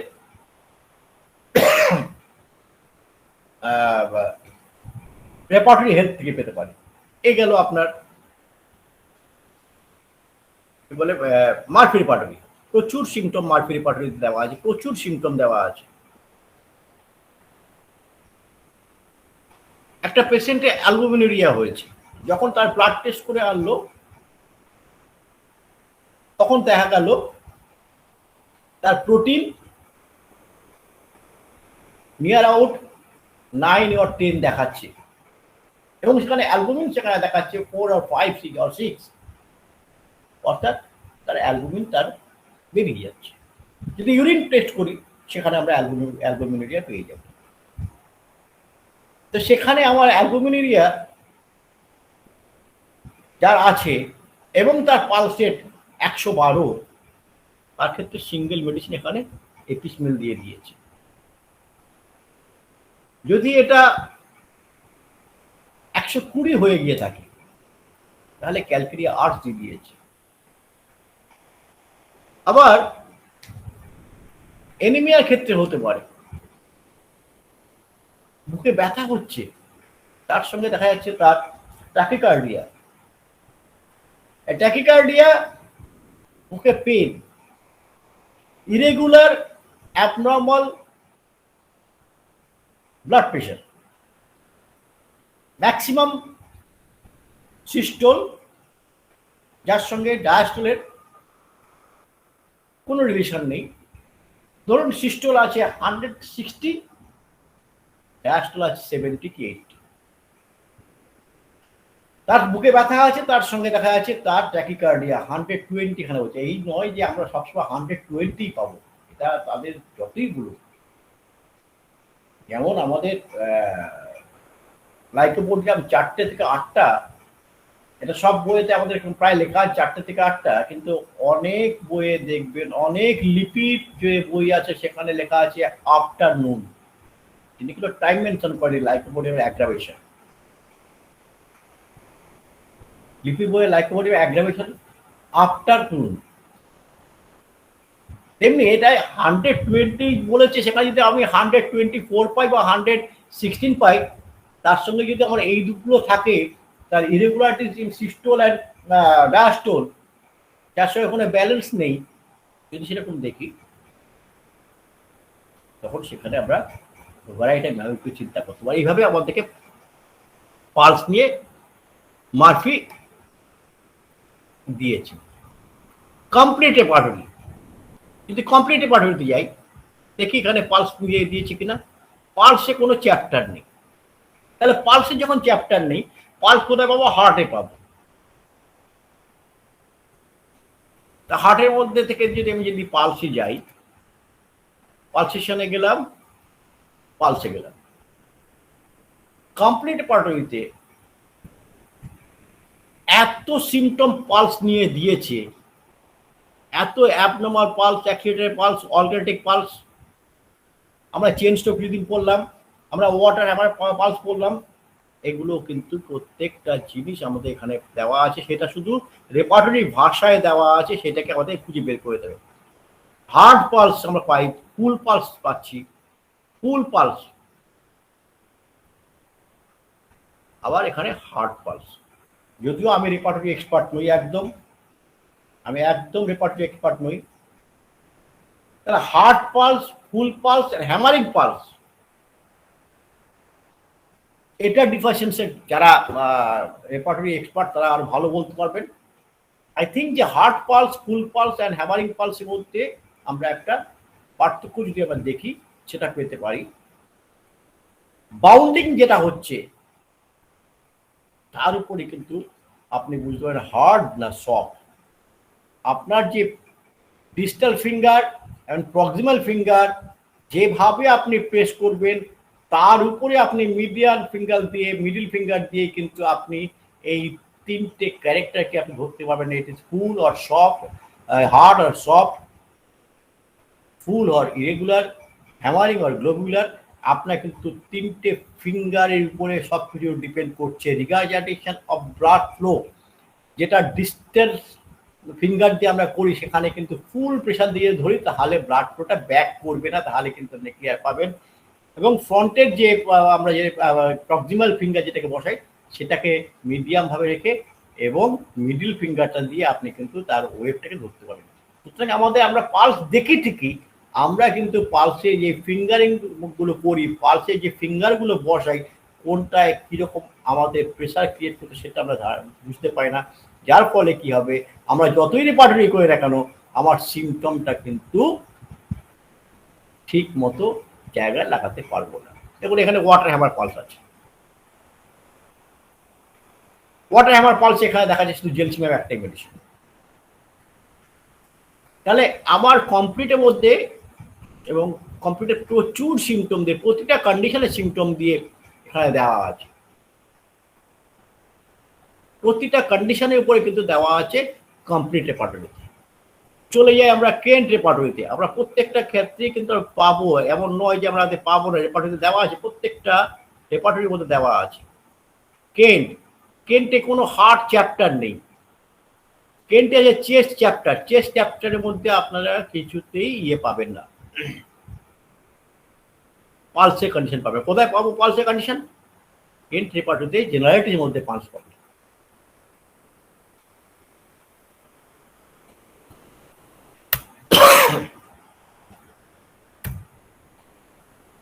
তখন কেন্ট রেপার্ট দিয়ে চেস্টের মধ্যে নেই, হার্ট বলে কোনো চ্যাপ্টার নেই। জেনারেলিটির মধ্যে পালসে পরিষ্কার দেওয়া আছে abnormal pulse, audible pulse, bounding pulse, compressive pulse, যেটাকে সফট পালস বলছে, contracted pulse, double pulse, empty pulse, excited, febrile, fluttering. Fluttering বিভিন্ন কারণে হতে পারে, আর্টেরিয়াল ফিব্রিলেশনের জন্য হতে পারে ফ্লাটারিং পালস, ভেন্টিকুলার ফ্লাটারিং ফিব্রিলেশনের জন্য হতে পারে। তো এই সিমটমগুলো কিন্তু আপনার কেন্টের মধ্যেও দেওয়া আছে। সুতরাং কেন্টের বইয়ের মধ্যে আমরা প্রচুর পাবো এবং তার সঙ্গে তার কনকমিটেন্ট সিমটমগুলো কিন্তু এখান থেকে দেওয়া আছে। কনকমিটেন্ট সিমটমগুলো কিন্তু আমরা এখান থেকে পেতে পারি। Full pulse, heart pulse, heavy pulse সমস্ত দেওয়া আছে। তাহলে আচ্ছা, যারা বোকার ইউজ করেন তারাও পাবেন।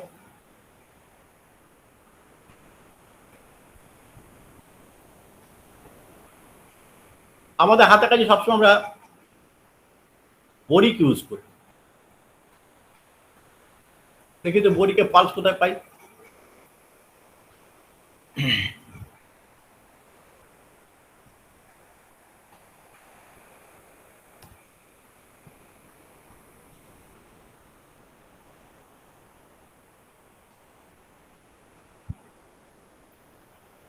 সার্কুলেটরি সিস্টেম,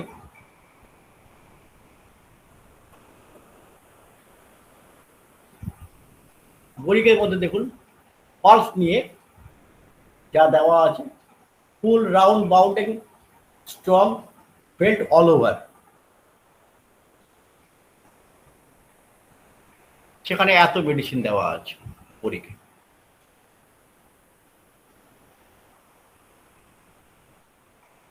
দেখুন ইন্টারমিটেন্ট পালস, যেটা আমরা বললাম যে চেন স্ট্রোক রিদিম, এইখানেই ধরে নিতে হবে chain stroke rhythm. Intermittent pulse every 3rd to 7th beat off হচ্ছে, ইন্টারমিটেন্ট পালস।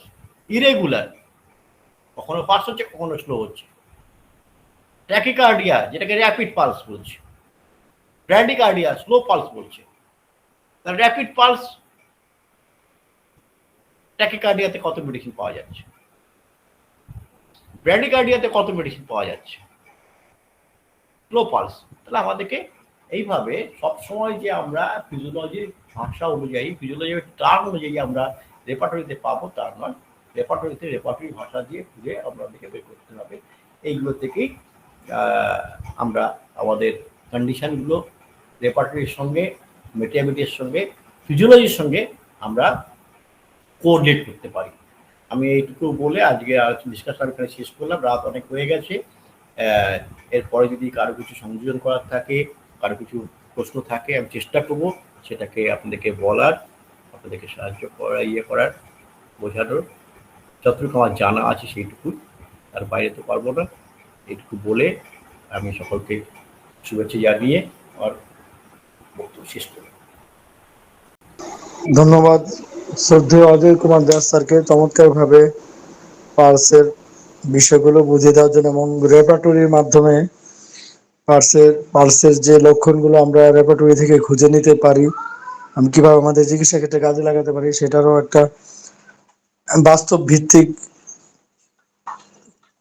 কিছু ব্যাখ্যা স্যার দিয়ে দিলেন, যা আমাদের দৈনন্দিন প্র্যাকটিস জীবনে বিভিন্ন রোগীর পালসের বিভিন্ন সমস্যায় আমরা ব্যবহার করতে পারি। তো আমাদের আলোচনার উপর যদি কারো কোনো প্রশ্ন থাকে, অনুগ্রহ করে আপনারা স্যারকে প্রশ্ন করতে পারেন। আমি একটু বলছি, শ্রদ্ধেয় ডক্টর নুরুল ইসলাম স্যার একটা প্রশ্ন রেখেছেন, অসাধারণ আলোচনা, ধন্যবাদ আপনাকে, আপনাকে অসংখ্য ধন্যবাদ। কেন্ট রেপার্টরিতে কত পৃষ্ঠার মধ্যে পালস আছে স্যার, কোন অধ্যায়ে আছে?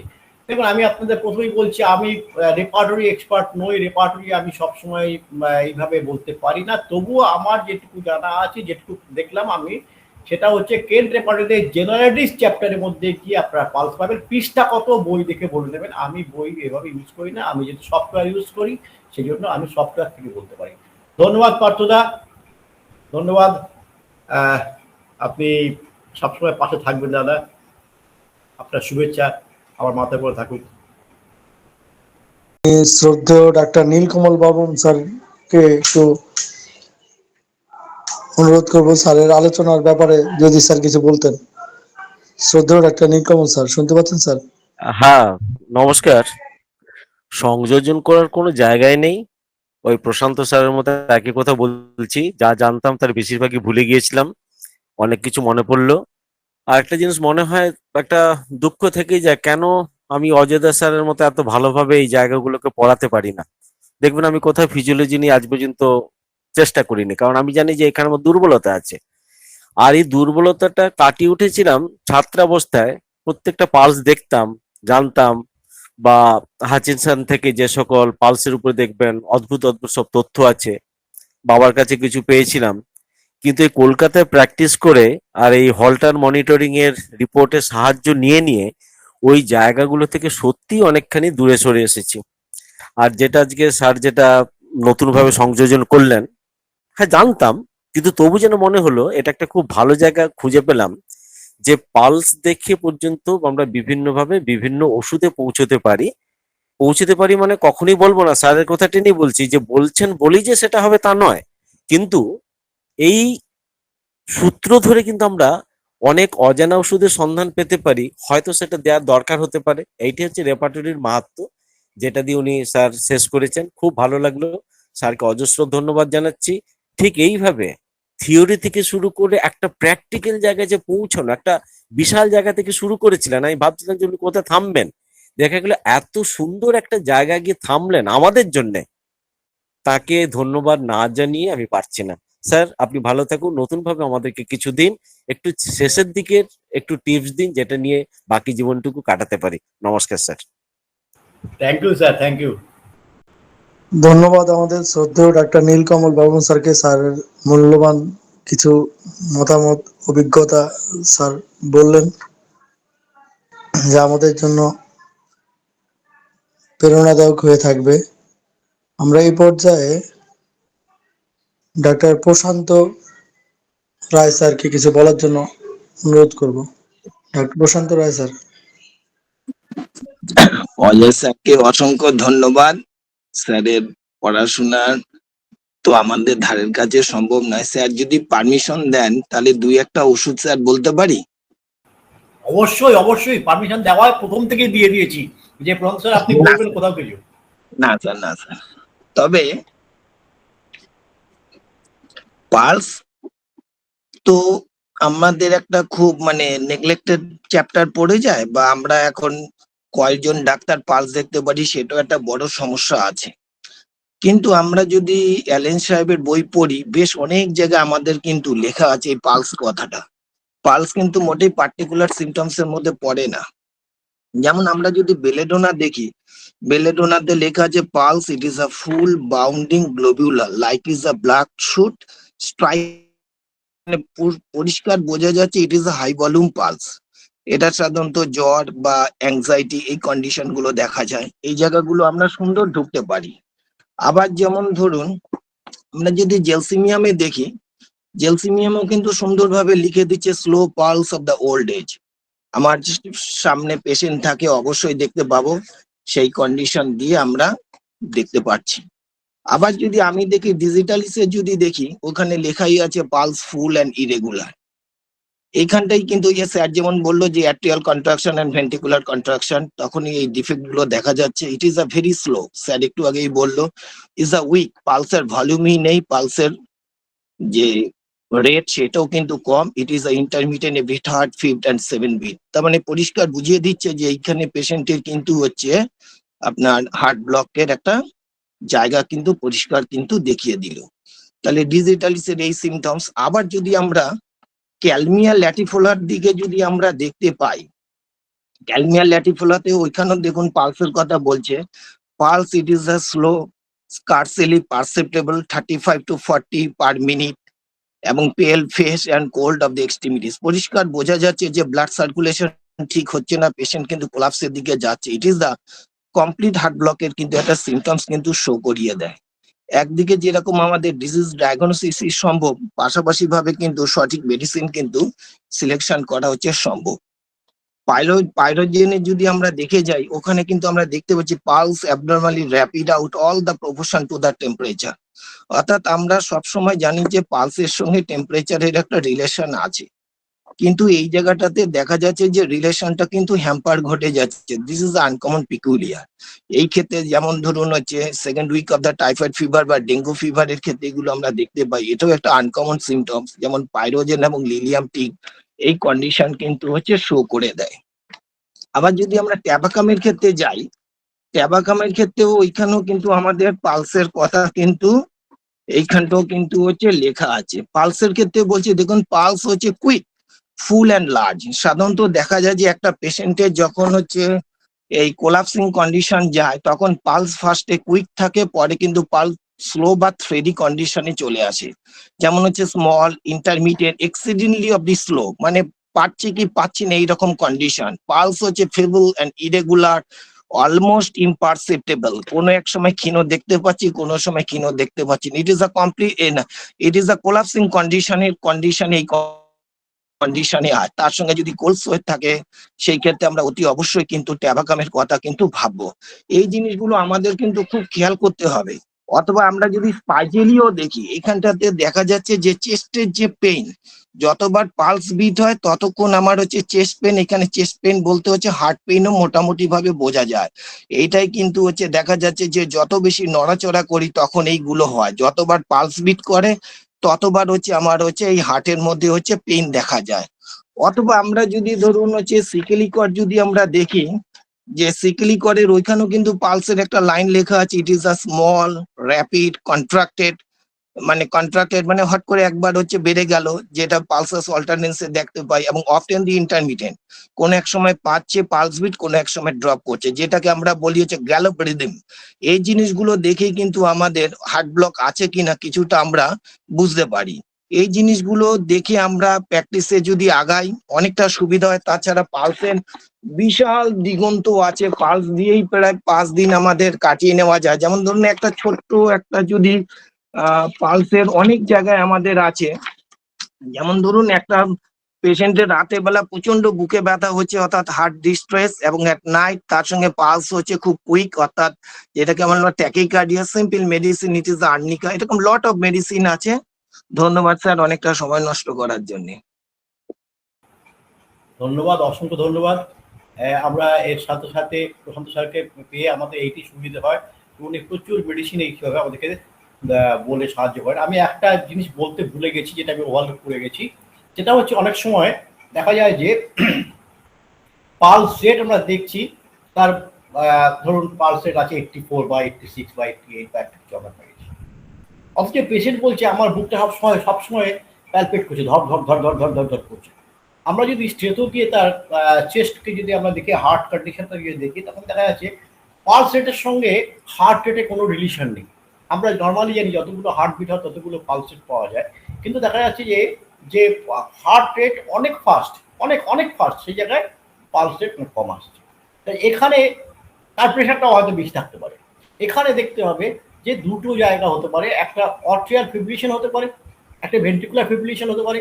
কি হয় সেখানে ভেন্ট্রিকেল আর অর্ট্রিয়ার সঙ্গে কোনো রিলেশনশিপ নেই, কমপ্লিট হার্ট ব্লকের দিকে চলে গেছে। সেখানে দেখা যায় যে হার্টবিটটা অনেক বেশি হয়ে গেছে, পালস রেটটা সেখানে আসছে না, পালস রেটটা কিন্তু নর্মাল আছে। তখন কিন্তু আমাদেরকে একটু ভাবনা চিন্তা করতে হবে যে আমাদের এখানে কার্ডিয়াক জায়গাটা আমাদেরকে জোর দিতে হবে। পালস দেখে আমরা সবসময় শুধু পালস দেখবো, তাতেই আমাদের সব কিছু ডায়াগনোসিস করে ফেলতে পারবো তা নয়। পেশেন্ট যে এগুলো সিমটমগুলো দিচ্ছে তার উপরে বেস করে কিন্তু আমাদের অসকাল্টেশনটাও করতে হবে। অসকাল্টেশনের সাথে সাথে আমাদেরকে পালস দেখতে হবে। আমি এই পালস দেখে, আমার ব্যক্তিগত অভিজ্ঞতায় বলছি, পালস দেখে কিন্তু আমি খুব অনেক পেশেন্ট পালস দেখে কিন্তু আমি আপনার মেডিসিনের কাছে যেতে অনেক সাহায্য করেছে আমার প্র্যাকটিস লাইফে। দেখা যাচ্ছে নর্মাল তার প্রেশার আছে, সব কিছু ঠিক আছে, তার ব্র্যাডিকার্ডিয়া, এবং এই যে ব্র্যাডিকার্ডিয়া আজকে নয়, দীর্ঘদিন ধরে তার ব্র্যাডিকার্ডিয়া চলছে। তাহলে সেখানে আমাদেরকে ভাবতে হবে তার কি কন্ডিশনটা আছে। সেখানে হতে পারে স্ক্লেরোসিস হয়ে গেছে, সেটাও দেখতে হবে, আর্টিরিয়াল স্ক্লেরোসিস হয়েছে কিনা, বা কোনো জায়গায় তার পেরিফেরাল রেজিস্ট্যান্স আছে কিনা, এগুলোকে আমাদের ভাবতে হবে। সেই ভেবে যে আমরা কিন্তু অনেক মেডিসিন সিলেকশন করতে পারি অ্যাকর্ডিং টু সিমটম। ধন্যবাদ।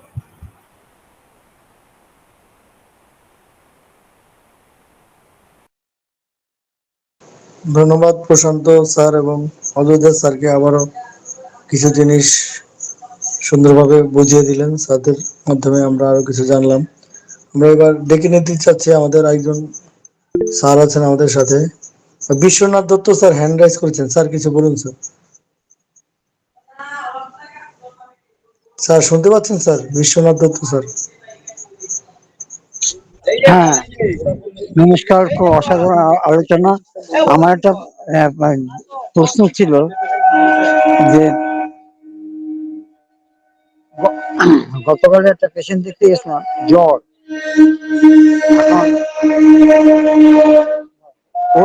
ওই ওই ভদ্রমহিলা আর এর আগে করোনার সময় নিউমোনিয়া হয়েছিল, দমদম এতে ভর্তি ছিল, দমদম মিউনিসিপ্যালিটি হসপিটালে। তা কালকে খুব জ্বর, ওরা রাস্তাক্স, ব্রায়ানিয়া এরকম অল্টারনেট খাইয়েছে। ওর হাজবেন্ড তো ডাক্তার, কিন্তু ডাক্তারি করে না, বাড়িতে টুকটাক করে, ব্যাংকে চাকরি করতো। আচ্ছা, এখন আমাকে দেখেছে, যেহেতু আমার বন্ধু, তা গিয়ে তখন বললো যে দেখো ওকে কি হসপিটালে ভর্তি করতে হবে। তা আমি যে কেন, বলে এরকম আগে নিউমোনিয়া হয়েছিল, অক্সিজেন স্যাচুরেটেড হয়ে যাচ্ছে, পালস অক্সিমিটার আছে, ওতে দেখা যাচ্ছে যে 93, 92, একসময় 88 নেমে এসছে।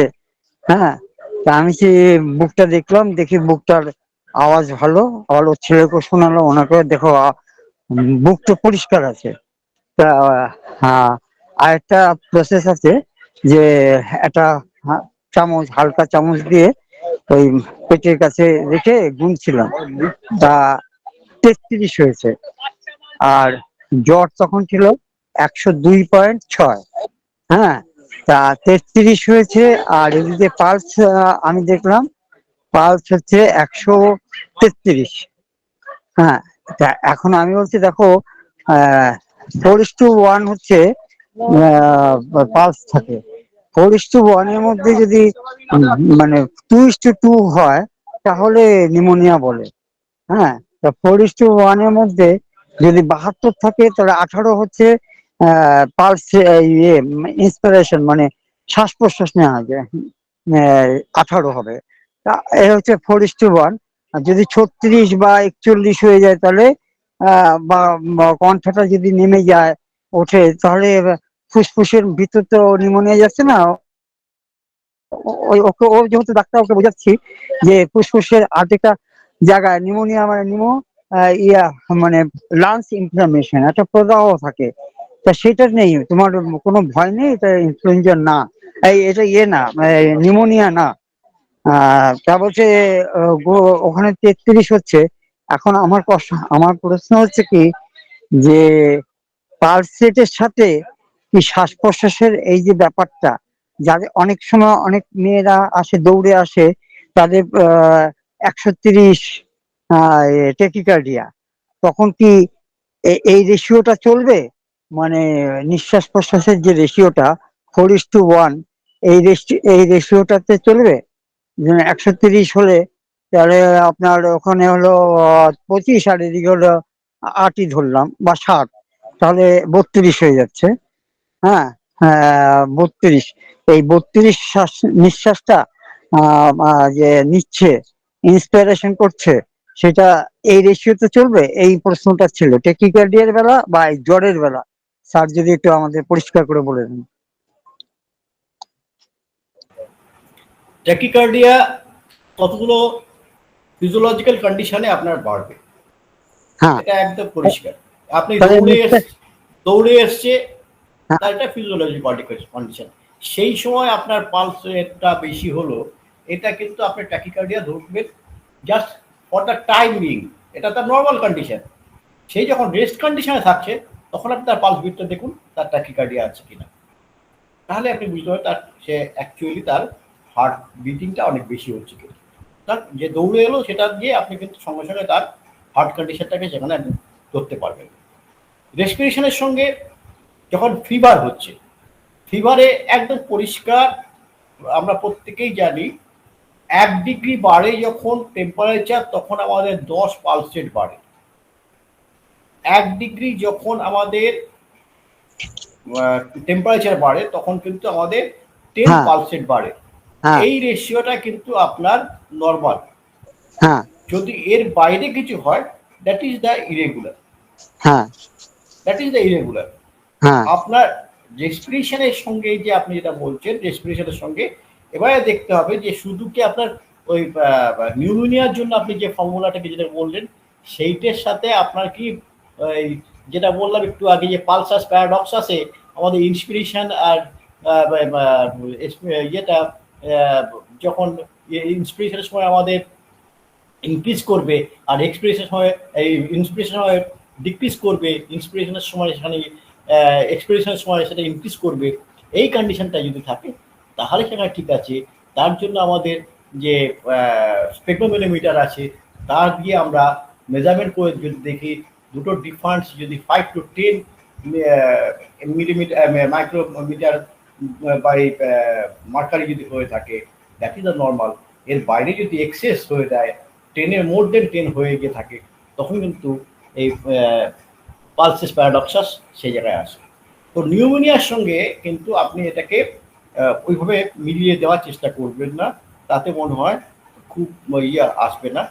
এটা নিয়ে আর একটু ডিটেলসে বলার জন্য আমি প্রশান্ত স্যারকে, আমার এটা নিয়ে অত অভিজ্ঞতা নেই, বা প্রশান্ত স্যার আছেন এখানে, আচ্ছা, আমাদের আমি পার্থ স্যার আছেন, বা নীলকমল স্যার আছেন, আপনারা আমি মিলিয়ে এটা নিয়ে আরেকটা বলতে পারেন। মতন দমদম মিউনিসিপালিটি নিয়ে যাইনি। তা আমি যে ওষুধ দিলাম আজকে সকাল, মানে সারা রাত্রি একটু টেনশন ছিলাম, তো সকালবেলা বলে হ্যাঁ জ্বর কমে গেছে, কোনো অসুবিধা হয়নি, শ্বাস প্রশ্বাস ঠিক মতন আছে। তবুও আমি অ্যাসপিডোস্পর্মা 3x নিয়ে গেছিলাম, যে দরকার হলে যদি অক্সিজেন ইয়ে হয়, যে 80-টাশিতে নেমে যায় তখন খাওয়াবে।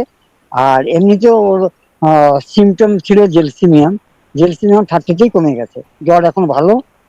আজকে সারাদিন খাওয়া দাওয়া করেছে। কালকে রাত্রিবেলা আমি প্রায় 10:30 পর্যন্ত ছিলাম, তখন 101.6 ছিল, 102.6 ছিল, মানে কমেছে। তারপরে আমি যখন 10টা সাড়ে 10টার সময় ওদের বাড়িতে চলে এসেছি দুর্গানগর থেকে, তা এখন মোটামুটি ভালো হয়ে গেছে। তা আমি যখন এই বন্ধুকে বললাম যে আমার তাহলে ডায়াগনোসিস ঠিক আছে, কারণ বুকের আওয়াজটা মানে আওয়াজটা বুক কোনো সব মানে অসুবিধা নেই, একদম নিচ পর্যন্ত লোয়ার পর্যন্ত, লোয়ার লাঞ্চ পর্যন্ত পরিষ্কার আওয়াজ। এবং ওদের দুজনকে, এক ছেলেকেও শোনালাম, হাজবেন্ডকেও শোনালাম, অত কোনো ভয় নেই, তোমাদের কোনো চিন্তা নেই, এটা নিউমোনিয়া না। এটা এটা আপনার প্র্যাকটিক্যালি আপনি যেটা দেখছেন, এটা কমপ্লিটলি আপনার কিন্তু একটা ভাইরাল ফিভার এসেছে, সেটা থেকে হ্যাঁ, হ্যাঁ। হয়েছে। তবে ওরা একই ভয় ঘটনা পেয়েছিল, ওই করোনার সময় হয়েছিল তো এই জন্য। সেটা হতেই পারে, সেটা হতেই পারে। ঠিক আছে স্যার, হ্যাঁ। ওকে, থ্যাংক ইউ, থ্যাংক ইউ, হ্যাঁ, থ্যাংক ইউ, থ্যাংক আমি এখন টিভি উঠছি, হ্যাঁ ঠিক আছে, দেখি দাদা, হ্যাঁ, আচ্ছা আচ্ছা। হ্যাঁ, হ্যাঁ, সালাম আল্লাহ, সালাম আল্লাহ, আমি কি করবো? ইউ। বিশ্বনাথ স্যার, আপনি একটু, হ্যাঁ ঠিক আছে।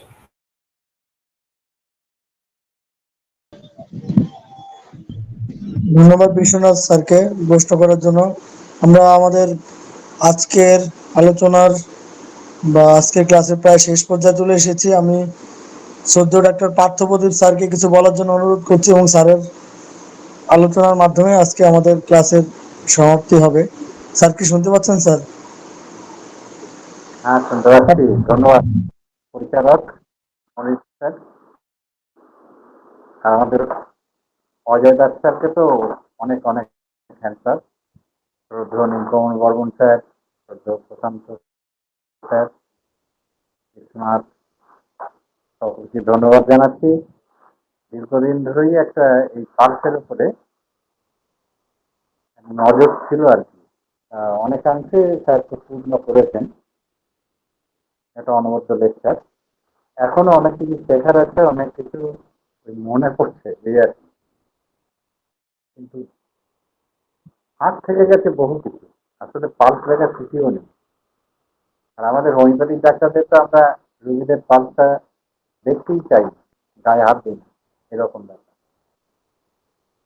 বা স্টেথোস্কোপিও পরীক্ষা নিরীক্ষাও আমরা খুব বেশি করতে অভ্যস্ত নই, এরকমই দেখা যায়। প্রত্যেকটা পয়েন্টে আমাদের কিন্তু একটা নির্দিষ্ট ওষুধ নিয়ে যায়, সেই সাহায্যটা করে। আর স্যার যেরকম রেপার্টারির মাধ্যমে আমাদের তো একটা ইঙ্গিত করেই। প্রশান্ত স্যার তো অনেকটাই ম্যাথমেটিক্যাল আলোচনাও করেছেন। যাই হোক, সংযোজন করার মতন আর বিশেষ কিছু নেই। তবে একটা কথা যেটা আমরা জানি আর কি, যারা রানার বা অ্যাথলেটরা, তাদের কিন্তু নর্মাল পালস থাকে না, তাদের একটা কম থাকে। আর তো বিশ্বনাথের কথা প্রসঙ্গে অজয় দাস স্যার তো বললেন যে ওই টেম্পারেচার 1 ডিগ্রি বাড়লে পালস রেট তখন 10টা করে বেড়ে যায়। এটা একটা সাধারণ জ্বরের ক্ষেত্রে হয়, কিন্তু এক্সেপশনে কিন্তু অনেক সময় একটা এই যেরকম টাইফয়েড ফিভারের ক্ষেত্রে এই একটা গোলযোগ দেখা যায়। এবং সেই ক্ষেত্রে কিন্তু আমরা বুঝবো যেখানেতে এই রেশিওটা ঠিক মেনটেন করছে না, সেখানে কিন্তু সামথিং বিহাইন্ড, এটা বুঝতে হবে। এবং অনেক সময় এটা টাইফয়েড নেচারের দিকেও থাকে। যাই হোক, এটা বলার ছিল আর কি। সবই নর্মাল, কিন্তু যারা খেলোয়াড়, যারা বিশেষ করে যারা স্প্রিং বা রানার বা অ্যাথলেট, তাদের কিন্তু ওই যেটা আমরা দেখি যে ওই 70 থেকে 80, এটা কিন্তু থাকে না। তাদের একটা ব্র্যাডিকার্ডিয়ার দিকে নজর থাকে, সেটাও কিন্তু এই কেসব অ্যাথলেট, এটা আমাদের মাথায় রাখতে হবে আর কি। ধন্যবাদ স্যার একটা খুব সুন্দর উপস্থাপনা এবং ক্লাসের জন্য। এবং এইটা যখন আমরা তো সবসময় শিখছি, আপনাদের সকলের কাছেও শিখতে পারলাম, এর জন্য সকলকে ধন্যবাদ জানাচ্ছি। একটু বলে এখন আমাদের রাখলাম, সবাই ভালো থাকবেন। ধন্যবাদ স্যারকে। স্যার যে কথাগুলো বললেন, এগুলো আমরা আগের ক্লাসগুলোর মধ্যেও যেটা আলোচনা করেছি। রেট কাদের ক্ষেত্রে ব্র্যাডিকার্ডিয়া আমরা দেখতে পাই অ্যাথলিটদের ক্ষেত্রে, আমি সেটা মনে হয় একটা চার্ট করেও দেখিয়েছি। সেগুলো যদি আমরা একসঙ্গে অ্যাকোমোডেট করি, তাহলে বোধ হয় আমাদের পালস অনেকটা পেয়ে যাবে। সবার শেষে আমি আমার কলিগস যারা আছেন প্রত্যেকের কাছে আমার একটা অনুরোধ থাকবে এটা আমাদের হোমিওপ্যাথির স্বার্থে, যে হোমিওপ্যাথিকে আমরা পিছিয়ে দিচ্ছি, শুধু সিমটম বেসিস যেমন করতে যাই। সিমটম তো অবশ্যই দেখবো, সিমটম কারণ পালস দেখেও আমরা যে পেশেন্ট দেখতে পারি সেটা কিন্তু আমাদের এই ইয়েতে রেপার্টরি থেকে আমরা সেটা বুঝলাম। তার প্রত্যেকের কাছে একটা অনুরোধ থাকবে, যে পেশেন্টই আসুক না কেন, তার হার্টের প্রবলেম থাকুক আর না থাকুক, যে পেশেন্টই আসুক না কেন, আমরা যদি আমাদের পালস দেখার অভ্যেসটাকে করি তাহলে অ্যাবনর্মাল পালসটাকে বুঝতে পারবো। তাই প্রত্যেকে, সিনিয়র যারা আছেন তাদেরকে আমি কিছুই বলবো না, কিন্তু জুনিয়র যারা আছেন যে তারা কিন্তু পালসটা একটু দেখার অভ্যেসটাকে করতে থাকি যদি আমরা, তাহলে বোধহয় আমাদের মেডিসিনের শর্ট লিস্ট করার একটা জায়গায় চলে আসতে পারি। সেই জায়গাটা হচ্ছে যে পালস প্রতিটা পেশেন্টের ক্ষেত্রে দেখুন, দেখে সেটা থেকে তার ব্র্যাডিকার্ডিয়া কি ট্যাকিকার্ডিয়া, তার সঙ্গে তার প্রেশারের রিলেশন কি আছে, তার মধ্যে নর্মাল কি অ্যাবনর্মাল, এটাকে আমরা বের করার চেষ্টা করি যদি করতে পারি। এবং যে প্রক্সিমাল ফিঙ্গার, ডিস্টাল ফিঙ্গারগুলোকে কীভাবে প্লেস করবো সেটাও কিন্তু আমাদের দেখতে হবে। শুধুমাত্র রেডিয়াল পালস নয়, আমরা কিন্তু আমাদের হাতে কাছে পেশেন্ট বসলে সেখানে তার ক্যারোটিড পালসটাকেও দেখতে পারি, দুটোর মধ্যে ডিফারেন্সটাকে করার চেষ্টা করব।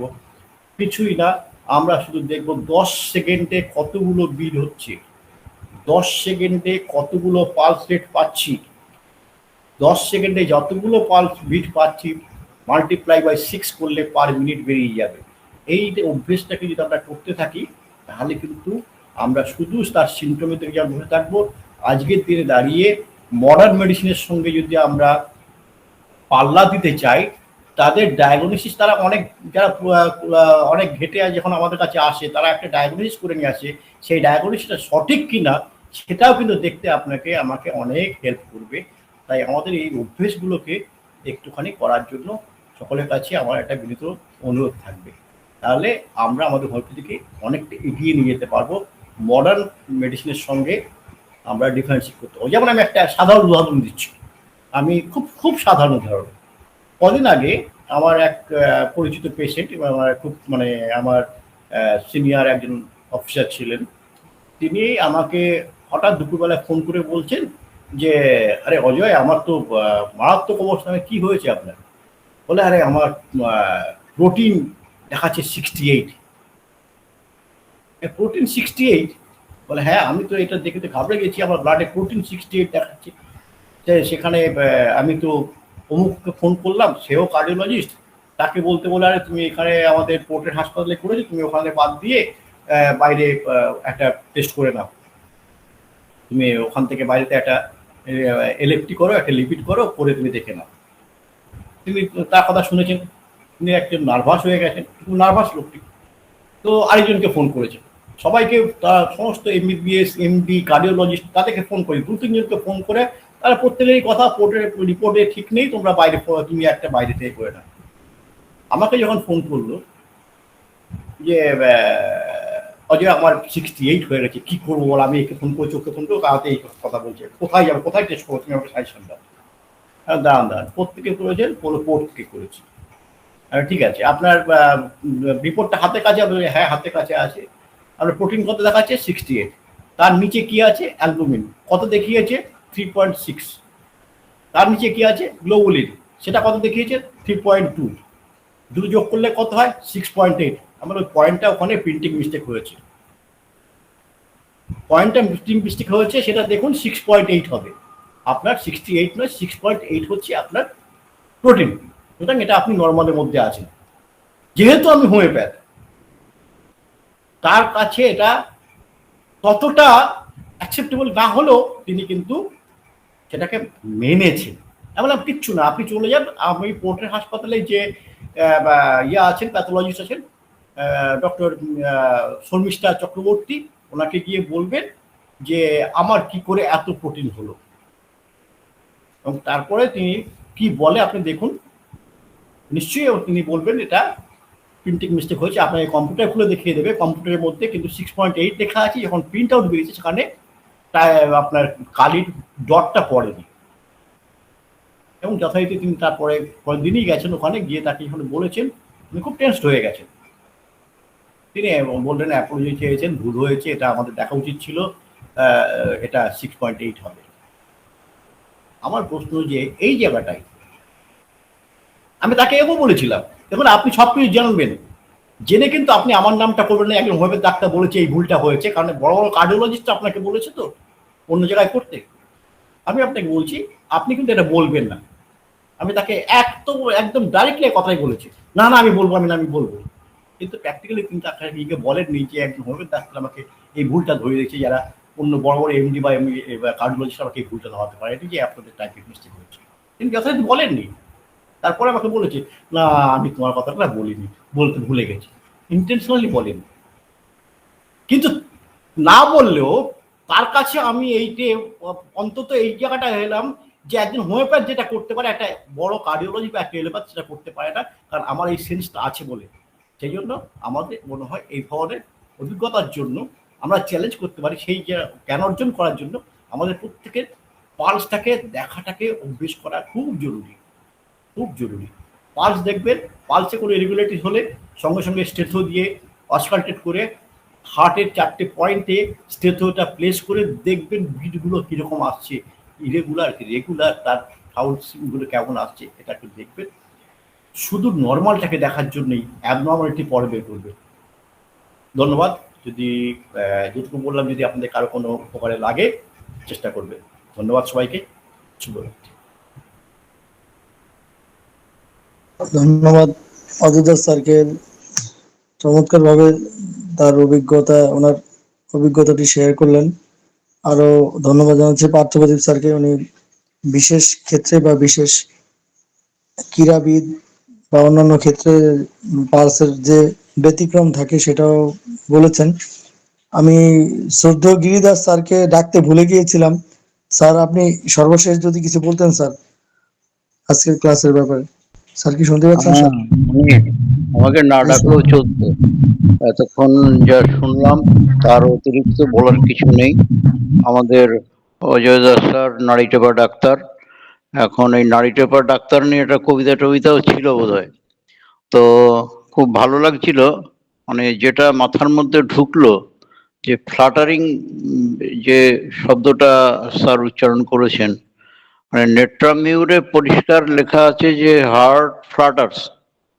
তো সেখানে কিন্তু পালসের মধ্যে কিছু বোঝা যায় না, যদি এই জায়গাটায় পালসটা অনেক সময় নর্মালি পাওয়া যায়। তো এই জায়গাটায় যদি দু একটা কথা বললেই যথেষ্ট হবে। আর এখন তো হয়ে গেছে আবার ইলেকট্রনিক প্রেসার মেশিন বেরিয়ে গেছে, সেখানে সিস্টোলিক প্রেসার ডায়াস্টোলিক প্রেসার সঙ্গে সঙ্গে পালসও দেখিয়ে দিচ্ছে। তবে ওই পালসটা আমি মিলিয়ে দেখেছি যে ওই মেশিনের সাথে আর আমরা হাতে যে পালসটা দেখি তার সংখ্যাটা কিন্তু এক থাকে না, প্রায় অনেক সময় থাকে, কাছাকাছি থাকে, কিন্তু অনেকটা ডিফারেন্স অনেক সময় হয়। তো এই ব্যাপারটাও আপনারা একটু সাবধান থাকবেন যে ওই যে ইলেকট্রনিক মেশিনটা ওখানে কিন্তু পালসটা সবসময় ঠিকঠাক দেখায় না, ওটা আমাদের হাতে দেখে নেওয়াই ভালো। তাই ফ্লাটারিং এর ব্যাপারটার সঙ্গে মানে যেখানে বলছে একদম শরীর পর্যন্ত ঝাঁকিয়ে দেয়, হার্টের এতটাই আর কি হয়, ফ্লাটারিং হয়। তো এই জায়গাটায় একটুখানি 1 মিনিটের জন্য যদি কিছু স্যার বলে দেন তাহলে ভালোই হয়। এই বলে আমার বক্তব্য শেষ করলাম। নমস্কার। অনেক অনেক কিছু অনেক পিছিয়ে পড়ে গেছি, বা এই সাবজেক্টটাকে আলোচনা না করার জন্য আমাদের অনেক ক্ষতিও হয়ে গেছে। মানে এবং অজয় যেটা লাস্টে বলেছে আমাদের অভ্যাস করা দরকার, এই অভ্যাসটা আমি গত 10 বছর ধরে একটু করে আসছি, কিন্তু প্রথম দিকে সত্যি সত্যি করতাম না, একেবারেই প্রায় করতাম না। যদি একটু পাইরোজেন মনে হতো, প্রশান্ত যেমন বললো যে একটু পাইরোজেন হলে পারে তো পালস রেট অনেক বেশি হয়, সেটাই তখন একটু মনে হতো। ধন্যবাদ সবাইকে, আজকে খুব সমৃদ্ধ হলো। এই পর্যন্ত বলে আমি শেষ করলাম।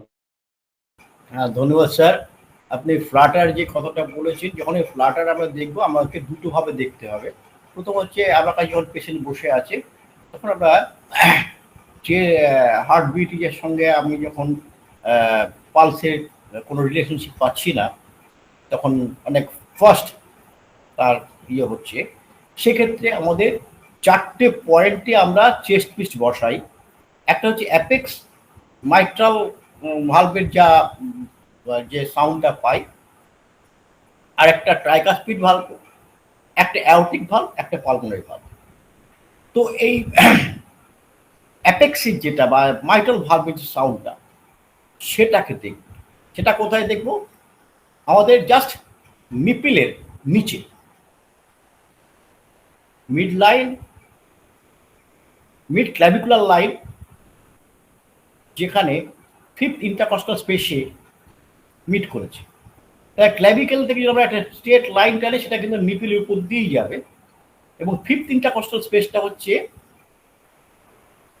নিপিলের ঠিক নিচে। ওই পয়েন্টটায় যদি আমরা চেস্ট পিসটা বসাই স্টেথোর, তাহলে ওখানে একটা সাউন্ড পাবো। আর ঠিক যদি আমরা চেস্ট পিসটা ওখান থেকে তুলে স্টারনামের রাইট সাইডে নিয়ে আসি, ফোর্থ ইন্টারকস্টাল স্পেসে, স্টারনামের রাইট সাইডে নিয়ে আসি ফোর্থ ইন্টারকস্টাল স্পেসে, ওইখানটা যখন আমরা দেখব, তখন ওখানে কিন্তু আমরা ট্রাইকাসপিড ভালভের সাউন্ড পাবো। আমরা সেকেন্ড ইন্টারকস্টাল স্পেসের রাইট সাইডে যদি আমরা প্লেস করি, সেখানে অ্যাওটিক ভালভের পাবো। লেফট সাইডে যদি সেকেন্ড ইন্টারকস্টাল স্পেসে আমরা প্লেস করি, সেখানে পালমোনারি ভালভের সাউন্ড পাবো। আর যেটা মাইট্রাল ভালভের সাউন্ড অ্যাপেক্সে পাওয়ার কথা, যে অ্যাপেক্স সাউন্ডটা কিন্তু 4টে পয়েন্টে সব জায়গাতেই পেতে পারবো, কিন্তু অন্য 3টে পয়েন্টের সাউন্ড মাইট্রাল ভালভের জায়গায় পাবো না বা অ্যাপেক্সে পাবো না। এবারে দেখতে হবে যে আমার ট্রাইকাসপিড ভালভ এবং মাইট্রাল ভালভ, এই দুটোর মধ্যে যে সাউন্ডটা, ট্রাইকাসপিড ভালভে যখন আমরা খুব ভালো করে যদি অবজার্ভ করি, ভালো যদি আমাদের স্ট্রেথো আমরা ইউজ করি, স্ট্রেথোটা কিন্তু একটা মারাত্মক জিনিস। আমরা স্ট্রেথো মানি সব স্ট্রেথোরই কিন্তু সব রকম সাউন্ড পাওয়া যায় না। আমার কাছে মনে হয় 4টে স্ট্রেথো আছে, 4টের মধ্যে 3টে স্ট্রেথো অত ভালো সাউন্ড পাওয়া যায় না, আর একটা স্ট্রেথো খুব ভালো সাউন্ড পাওয়া যায়। তো এই যে মাইট্রাল ভালভের সাউন্ডটা আপনি যখন দেখবেন, তখন সেখানে লাউড সাউন্ড, র্যাপিড সাউন্ড যখন পাবেন, ফ্লাটার, র্যাপিড, ফ্রিকোয়েন্সি হচ্ছে, সেই ফ্রিকোয়েন্সিটা আপনি কিন্তু অ্যাওটাতেও পাবেন, অ্যাওটিক ভালভের কাছে। কিন্তু অ্যাওটিক ভালভে যদি আপনার হয়ে থাকে, সেখানে অ্যাওটিক ভালভের সাউন্ডটাও আপনি পাবেন, তার সাউন্ডটা কিন্তু লাউড পাবেন। এবার এইখানটা আপনাকে দেখতে হবে যে আপনার কোন সাউন্ডটা জোরে আছে, অ্যাওটিক ভালভে না মাইট্রাল ভালভে। এই দুটো জায়গা আপনাকে ডিফাইন করতে হবে, অ্যাওটিক ভালভে না মাইট্রাল ভালভে। ফ্লাটার যখন হচ্ছে, তো দুটো কারণ হতে পারে, অর্টিয়াল ফ্লাটার হতে পারে, ভেন্ট্রিকুলার ফ্লাটার হতে পারে। ফ্লাটারিং, অর্টিয়াল ফ্লাটারিং হতে পারে বা ভেন্ট্রিকুলার ফ্লাটার হতে পারে। তাহলে ভেন্ট্রিকুলার ফ্লাটার হলে সেখানে আপনাকে মাইট্রাল ভালভে আপনি সাউন্ডটা পাবেন লাউডলি এবং ফাস্ট, কুইক, যেটার সঙ্গে কিন্তু অ্যাওটিক ভালভের সাউন্ডের রিলেশনশিপ থাকবে না। যদি ভেন্ট্রিকুলার ফ্লাটার হয়ে থাকে, তাহলে অ্যাওটিক ফ্লাটারিং পাবেন না। আপনি অ্যাওটারদের মধ্যে দুটো সাউন্ড যেন একসাথে মিক্স করে আসছে এরকম পাবেন, একটা নিজস্ব অ্যাওটার সাউন্ড, একটা মাইট্রাল ভালভের সাউন্ড, দুটো একসঙ্গে মিক্স করে আসছে, এটা পাবেন। আর যদি অ্যাওটিক ভালভের যদি আপনি দেখেন যে খুব ফাস্ট ব্রিডিং পাচ্ছেন, যে সাউন্ডটা আপনি মাইট্রাল ভালভে পাবেন না, কারণ অ্যাওটিক ভালভের যে সাউন্ড, সেটা মাইট্রাল ভালভে পাওয়া যায় না। মাইট্রাল ভালভে শুধু মাইট্রাল ভালভেরটাই পাওয়া যায়, মাইট্রাল ভালভের সাউন্ড হচ্ছে সবচেয়ে বেশি জোরে হয়। কিন্তু অ্যাওটিক ভালভে যদি আপনি দেখেন যে খুব ফাস্ট সেখানে একটা বিট হচ্ছে, মাইট্রাল ভালভের বিডিং ছাড়াও আপনার কাছে দুটো ডিফারেন্সিয়েট করতে পারছেন না, তখন আপনি তবুও বলবেন যে সন্দেহ হচ্ছে অ্যাওটিক ফ্লাটার হতে পারে, বা অ্যাওটিক ফিব্রিলেশন হতে পারে, বা ভেন্ট্রিকুলার ফিব্রিলেশন হতে পারে। সন্দেহটা আপনার এখানে আসা উচিত। তখন আপনাকে হেল্প করবে ইসিজিতে রেফার করার জন্য। ইসিজি যখন আপনার কাছে করে নিয়ে আসবে, তখন আপনি কনফার্ম ডায়াগনোসিস করতে পারেন aortic fibrillation or ventricular fibrillation, according to that আপনার সেখানে হচ্ছে। এবং আপনি যখন বলছেন যে এত জোরে তার ঝাঁকুনিটা হয়, তাহলে তার শরীরটা কাটিয়ে যায়, এই সিমটমটা থেকে কিন্তু আপনাকে অনেকটা কাছে নিয়ে আসলো কোথায়, ভেন্ট্রিকুলার ট্যাকিকার্ডিয়া বা ভেন্ট্রিকুলার ফিব্রিলেশন। কেন? হার্ট সাউন্ড আমরা পাই, আমরা বলি যে হার্ট সাউন্ড ভালভ বন্ধ হওয়ার জন্য পাই, অ্যাকচুয়ালি তা নয়। হার্ট সাউন্ড বন্ধ হওয়ার জন্য কি হয়, ভালভগুলো গিয়ে ক্লোজ করছে, একটা ধাক্কা মারছে হার্টের ভেতরে। তাতে কি হচ্ছে, সেখানে ব্লাড ফ্লোয়ে একটা জাগ হচ্ছে, সেইটে সেখান থেকে রিফ্লেক্ট করছে কোথায়, রেডিয়েট করছে কোথায়, রেডিয়েট করছে তার যে সাপ্লাই যে চেনটা আছে, আর্চ অফ অ্যাওর্টা আছে, সেইখানে গিয়ে সে ধাক্কা মারছে। আর কোথায় মারছে, সে তার মাসকুলারের মধ্যে গিয়ে মারছে। এবং যখনই সে ভালভ বন্ধ হচ্ছে, তখনই তার ভালভের ভেতরে বা লেফট ভেন্ট্রিকেলের ভেতরে তার একটা ব্লাডের তরঙ্গ তৈরি হচ্ছে। সেই তরঙ্গটা রিফ্লেক্ট করছে আপনার কার্ডিয়াক মাসেলে, সেই তরঙ্গটা রিফ্লেক্ট করছে ভাস্কুলার সিস্টেমের মধ্যে। সেই ভাস্কুলার সিস্টেম এবং কার্ডিয়াক মাসেলের যে একখানার রিফ্লেক্টিং সাউন্ড তৈরি হচ্ছে, সেইটাই আমরা আমাদের সুপারফিশিয়ালি যে মাসেল আছে, যে চেস্টের যে মাসেল আছে, সেইখানেও সেই রিফ্লেকশনটা আসছে বলে আমরা সাউন্ডটা পাই। প্রডিউস হচ্ছে কিন্তু অনেক, যেমন ইয়েতে আমরা কি বলে ওটাকে, এমপ্লিফায়ার দিয়ে সাউন্ডকে বাড়িয়ে দেয়। আপনি যে সাউন্ডটা আমরা মুখে বলছি, সেইটি যখন মাইকের সামনে যায়, এমপ্লিফায়ার থ্রু দিয়ে বাড়িয়ে দেয়, বাড়িয়ে আমাদের কানে চলে আসে। ঠিক তেমনি হার্টের যে অ্যানাটমিক্যাল পজিশনের যে অ্যাপেক্সটা নিয়ার টু দ্য চেস্ট ওয়াল, সেইখান থেকে আমরা শুনতে পাই।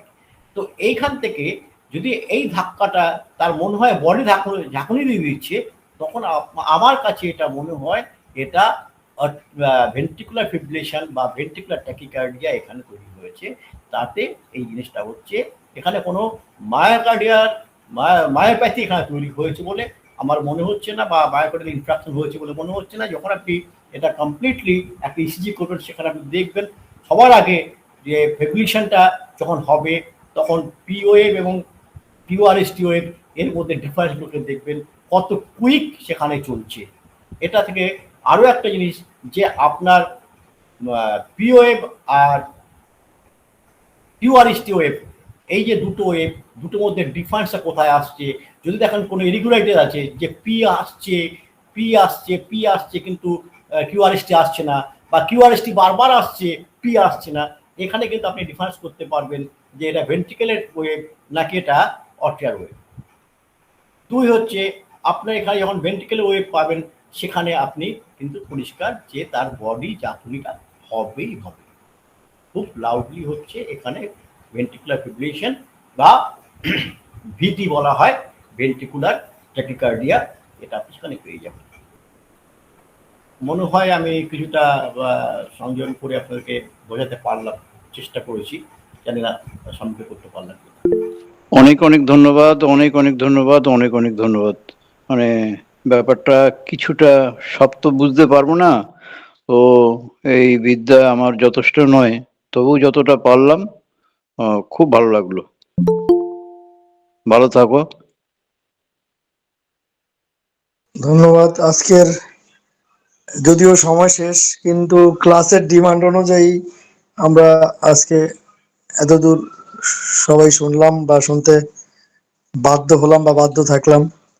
তো চমৎকার আজকের আলোচনা হয়েছে। শ্রদ্ধেয় অজয় দাস স্যারকে এবং যারা সংশোধন করেছেন, doctor Prashanta Roy sir, Parthapradip sir, Giridas sir, Nilkamal Barman sir সহ যারা সংশোধন করেছেন, এবং আজকে অনুষ্ঠানে যারা ক্লাসে যারা উপস্থিত ছিলেন, সবাইকে আন্তরিক ধন্যবাদ ও শুভরাত্রি জানাচ্ছি। সবাই ভালো থাকুন, সুস্থ থাকুন। আজকের ক্লাসের সমাপ্তি ঘোষণা করছি। সবাই ভালো থাকবেন, সুস্থ থাকবেন। ধন্যবাদ সবাইকে।